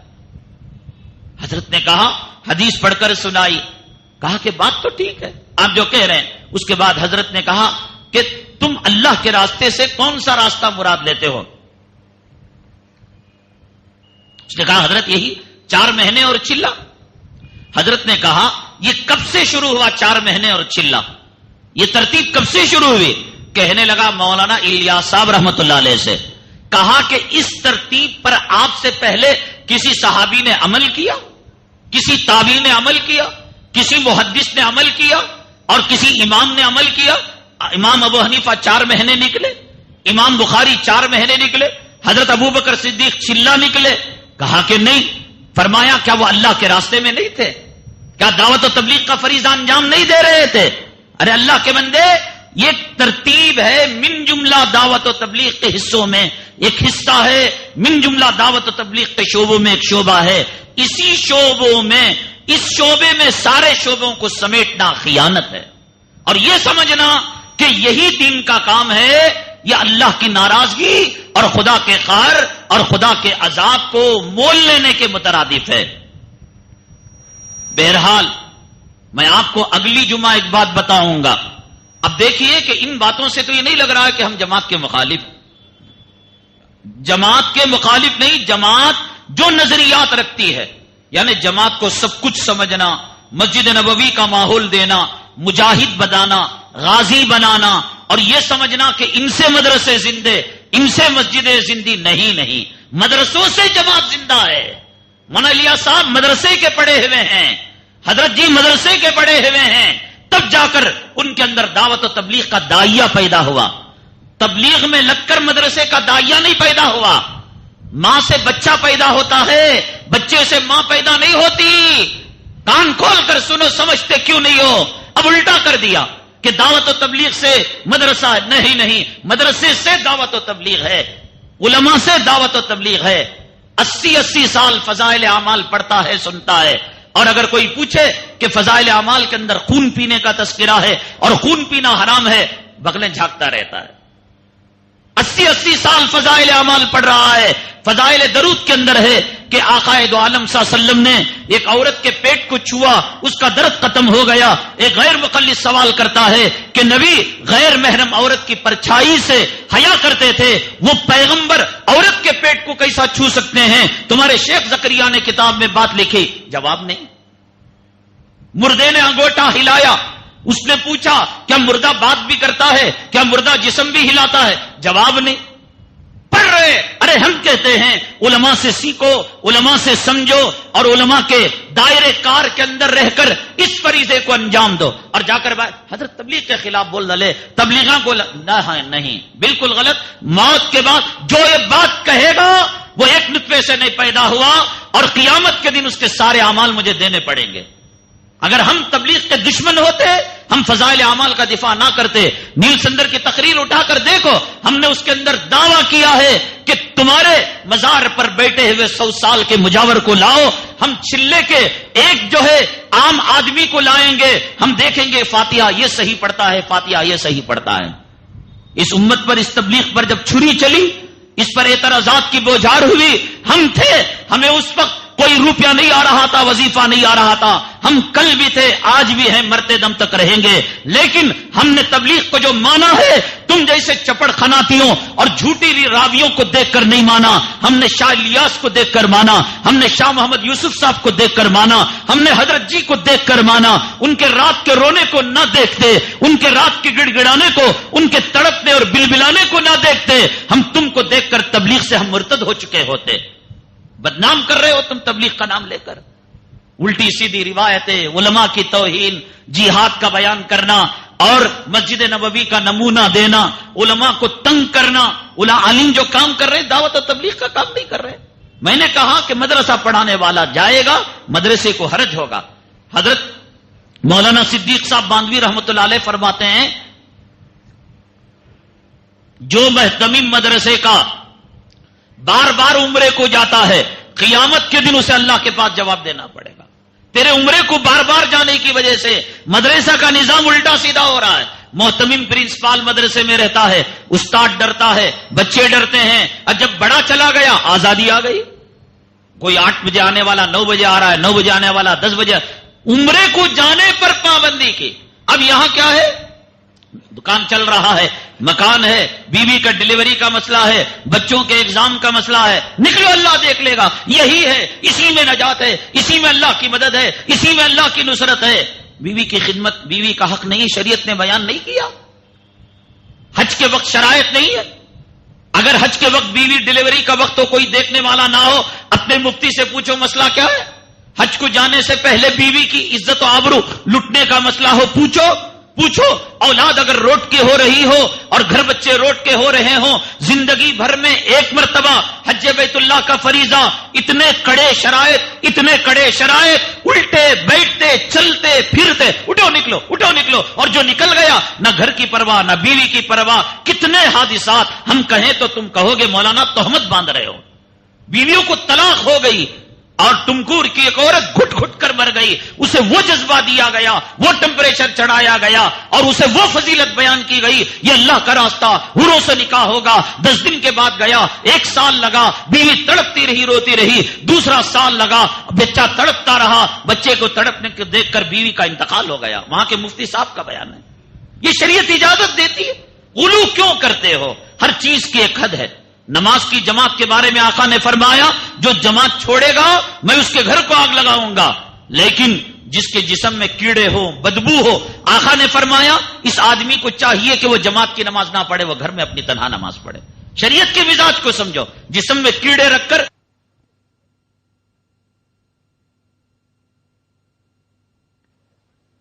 بار بار خارج ہو رہی ہے، بدبودار ہو رہی ہے. اب میں کہوں کہ حدیث میں جماعت چھوڑنے کی وعید ہے اور آ کر کھڑا، نہ شریعت کے مزاج کو سمجھو. اللہ کے راستے میں نکلنا ہے، دعوت و تبلیغ ہے اور دعوت اجابت ہے. یقیناً اس کے فوائد ہیں، یقیناً اس سے مسجدیں آباد ہوئی ہیں، یقیناً چور تائب ہوئی ہیں، یقیناً لاکھوں لوگ تہجد گزار بنے ہیں. لیکن اس کا جو مقام، جو درجہ ہے وہ وہی ہے. یہ دعوت جو ہے، یہ دعوت امت دعوت کا کام نہیں بن سکتا. یہ دعوت اجابت ہے. یہ مسجد نبوی نہیں بن سکتی، یہ جہاد نہیں بن سکتا، یہ بدر نہیں بن سکتا، یہ حنین نہیں بن سکتا، یہ دیوبند نہیں بن سکتا، یہ مکتب نہیں بن سکتا، یہ مدرسہ نہیں بن سکتا، یہ عالم نہیں بن سکتا. میں نے آپ کو وعدہ کیا تھا، یہ وعدہ انشاءاللہ میں اگلی جمعہ تک ٹالوں گا تاکہ آپ ضرور کم سے کم آقا کی محبت میں اگلی جمعہ تشریف لائیں. ورنہ دل میں شیطان میل پیدا کرے گا. کیا رے وہ جماعت کے خلاف بول ڈالے، یہ سننے جانا کیا. اس لیے اگلی جمعہ میں آپ کو بتاؤں گا، آقا کے ساتھ قیامت میں حشر ہو، پل صراط میں آپ ساتھ ہوں، نامہ اعمال دلائیں تو آقا ساتھ ہوں. چھوٹا عمل میں آپ کو بتاؤں گا. اور دوسری بات یہ بتاؤں گا، دیکھو میں جماعت کے خلاف، میں نے بریلیوں کے، مجھے ڈر نہیں ہے تم سے کہ تم مجھے مار دو گے. ہم نے غیر مقلدوں کے خلاف کہا تو ہم نے ڈرا نہیں، ہم نے بریلیوں کے خلاف کہا تو ہم نے ڈرا نہیں، ہم نے امریکہ کے خلاف کہا، ہم نے شیو سینا کے خلاف کہا، ہم نے پولیس کے خلاف کہا. تم کون سے کھیت کے ملی ہو جو ڈر کر ہم حق کو دبائیں اور باطل سے ہمیں ڈر نہیں ہے. پورے تم ایک ہو جاؤ، ہم حق کا دامن نہیں چھوڑیں گے. یہ نہ سمجھو کہ ہم ڈر رہے ہیں. ہمیں محبت ہے، یہ ہمارے گھر کا کام. محبت ہے ہمارے بزرگوں کا، ہمارے اکابرین کے کام کو تم آگ لگا رہے ہو، بدنام کر رہے ہو. ورنہ یہ محبت کے الفاظ استعمال نہیں کرتے. یہ محبت کے جھکے ہوئے الفاظ سے میری بزدلی نہ سمجھو. یہ اس لیے ہمدردی ہے، یہ اپنے گھر کا کام ہے. حضرت مولانا الیاس ہمارے ہیں، حضرت جی ہمارے ہیں. یہ دیوبند کے حضرت مولانا زکریا صاحب مظاہری ہیں. حضرت مولانا زکریا صاحب ہمارے سلسلۃ الحدیث کی کڑیوں میں ہمارے پر دادا استاد ہیں. یہ ہمدردی کے خاطر ہم مر رہے ہیں، ورنہ بزدلی نہ سمجھو. حضرت مولانا الیاس صاحب رحمت اللہ علیہ موت سے پہلے آج کے زمانے کی پیشن گوئی دے کر چلے گئے. ایک زمانہ آئے گا، یہ حالت آئے گی، یہ بگاڑ پیدا ہوگا. یہ بگاڑ جو پیدا ہوا حضرت مولانا الیاس صاحب کہہ کر چلے گئے ہیں. وہ کیا عجیب و غریب واقعہ، وہ کیا وہ عمل، ان دونوں سچے واقعے. اس واقعے کے کتاب کا زیرکس میں پیش کروں گا. حضرت مولانا تقی عثمانی صاحب نے ترمذی کے درس میں اپنے والد مرحوم مولانا شفیع صاحب رحمۃ اللہ علیہ کے اس واقعے کو نقل کیا کہ آج کچھ سالوں کے بعد اس جماعت کی کیا درگت ہوگی. یہ جماعت کا انجام کیا ہوگا، کیسے کمینے خبیث ملون مردود دو سے یہ جماعت بھر جائے گی۔ مولانا الیاس صاحب موت سے پہلے کلمہ پڑھنے سے پہلے بات بول کر گئے، اور عجیب بات یہ مولانا تقی عثمانی صاحب اگلے مہینے آ رہے اور انہوں نے یہ بات کہی، اگر یہ بات جھوٹی ہو حضرت سے تحقیق کرو کہ تمہارے ابا کو حضرت مولانا الیاس صاحب نے یہ بات کہی نہیں کہی۔ وہ کیا واقعہ مولانا الیاس صاحب رحمۃ اللہ علیہ نے آج کے زمانے کے جماعتیوں کے بارے میں پیشن گوئی فرمائی تھی۔ خدا جانے آپ پر الہام ہوا تھا، اللہ نے دل میں بات القا کی تھی، لیکن حضرت کی بات 100% حضرت کی بات اور آج کی آنکھ دیکھ رہی ہے، وہ سچا واقعہ، ہمیں کوئی تردد نہیں حضرت کی باتوں پر۔ وہ حضرت ہی کے اگر یہ بات قاری طیب صاحب کہے ہوتے، یہ بات جامع مسجد کا امام کہا ہوتا، کسی دارالعلوم کا مظاہر کا مفتی، ہم انکار، جس جماعت کو مانتے ہو اسی جماعت کا موجد، اسی جماعت کے امام، اسی جماعت کے پیروکار کی یہ بات ہے، اب تم کس کا انکار کرو گے؟ آئیں گے ہم اگلی جمعہ اس واقعے کے ساتھ جو حضرت مولانا مفتی شفیع صاحب اور مولانا الیاس صاحب رحمۃ اللہ علیہ سے موت سے پہلے کا واقعہ ہے، اس واقعے کو اور اس وظیفے کو لے کر آئیں گے۔ اللہ ہماری اصلاح فرمائے، اللہ ہمیں غلو کرنے سے اور بدعت سے اللہ ہماری حفاظت فرمائے، اللہ تعالیٰ اس جماعت کے کام میں سدھار پیدا فرمائے، غلطیوں کو معاف فرمائے، آمین۔ وآخر دعوانا الحمدللہ رب العالمین۔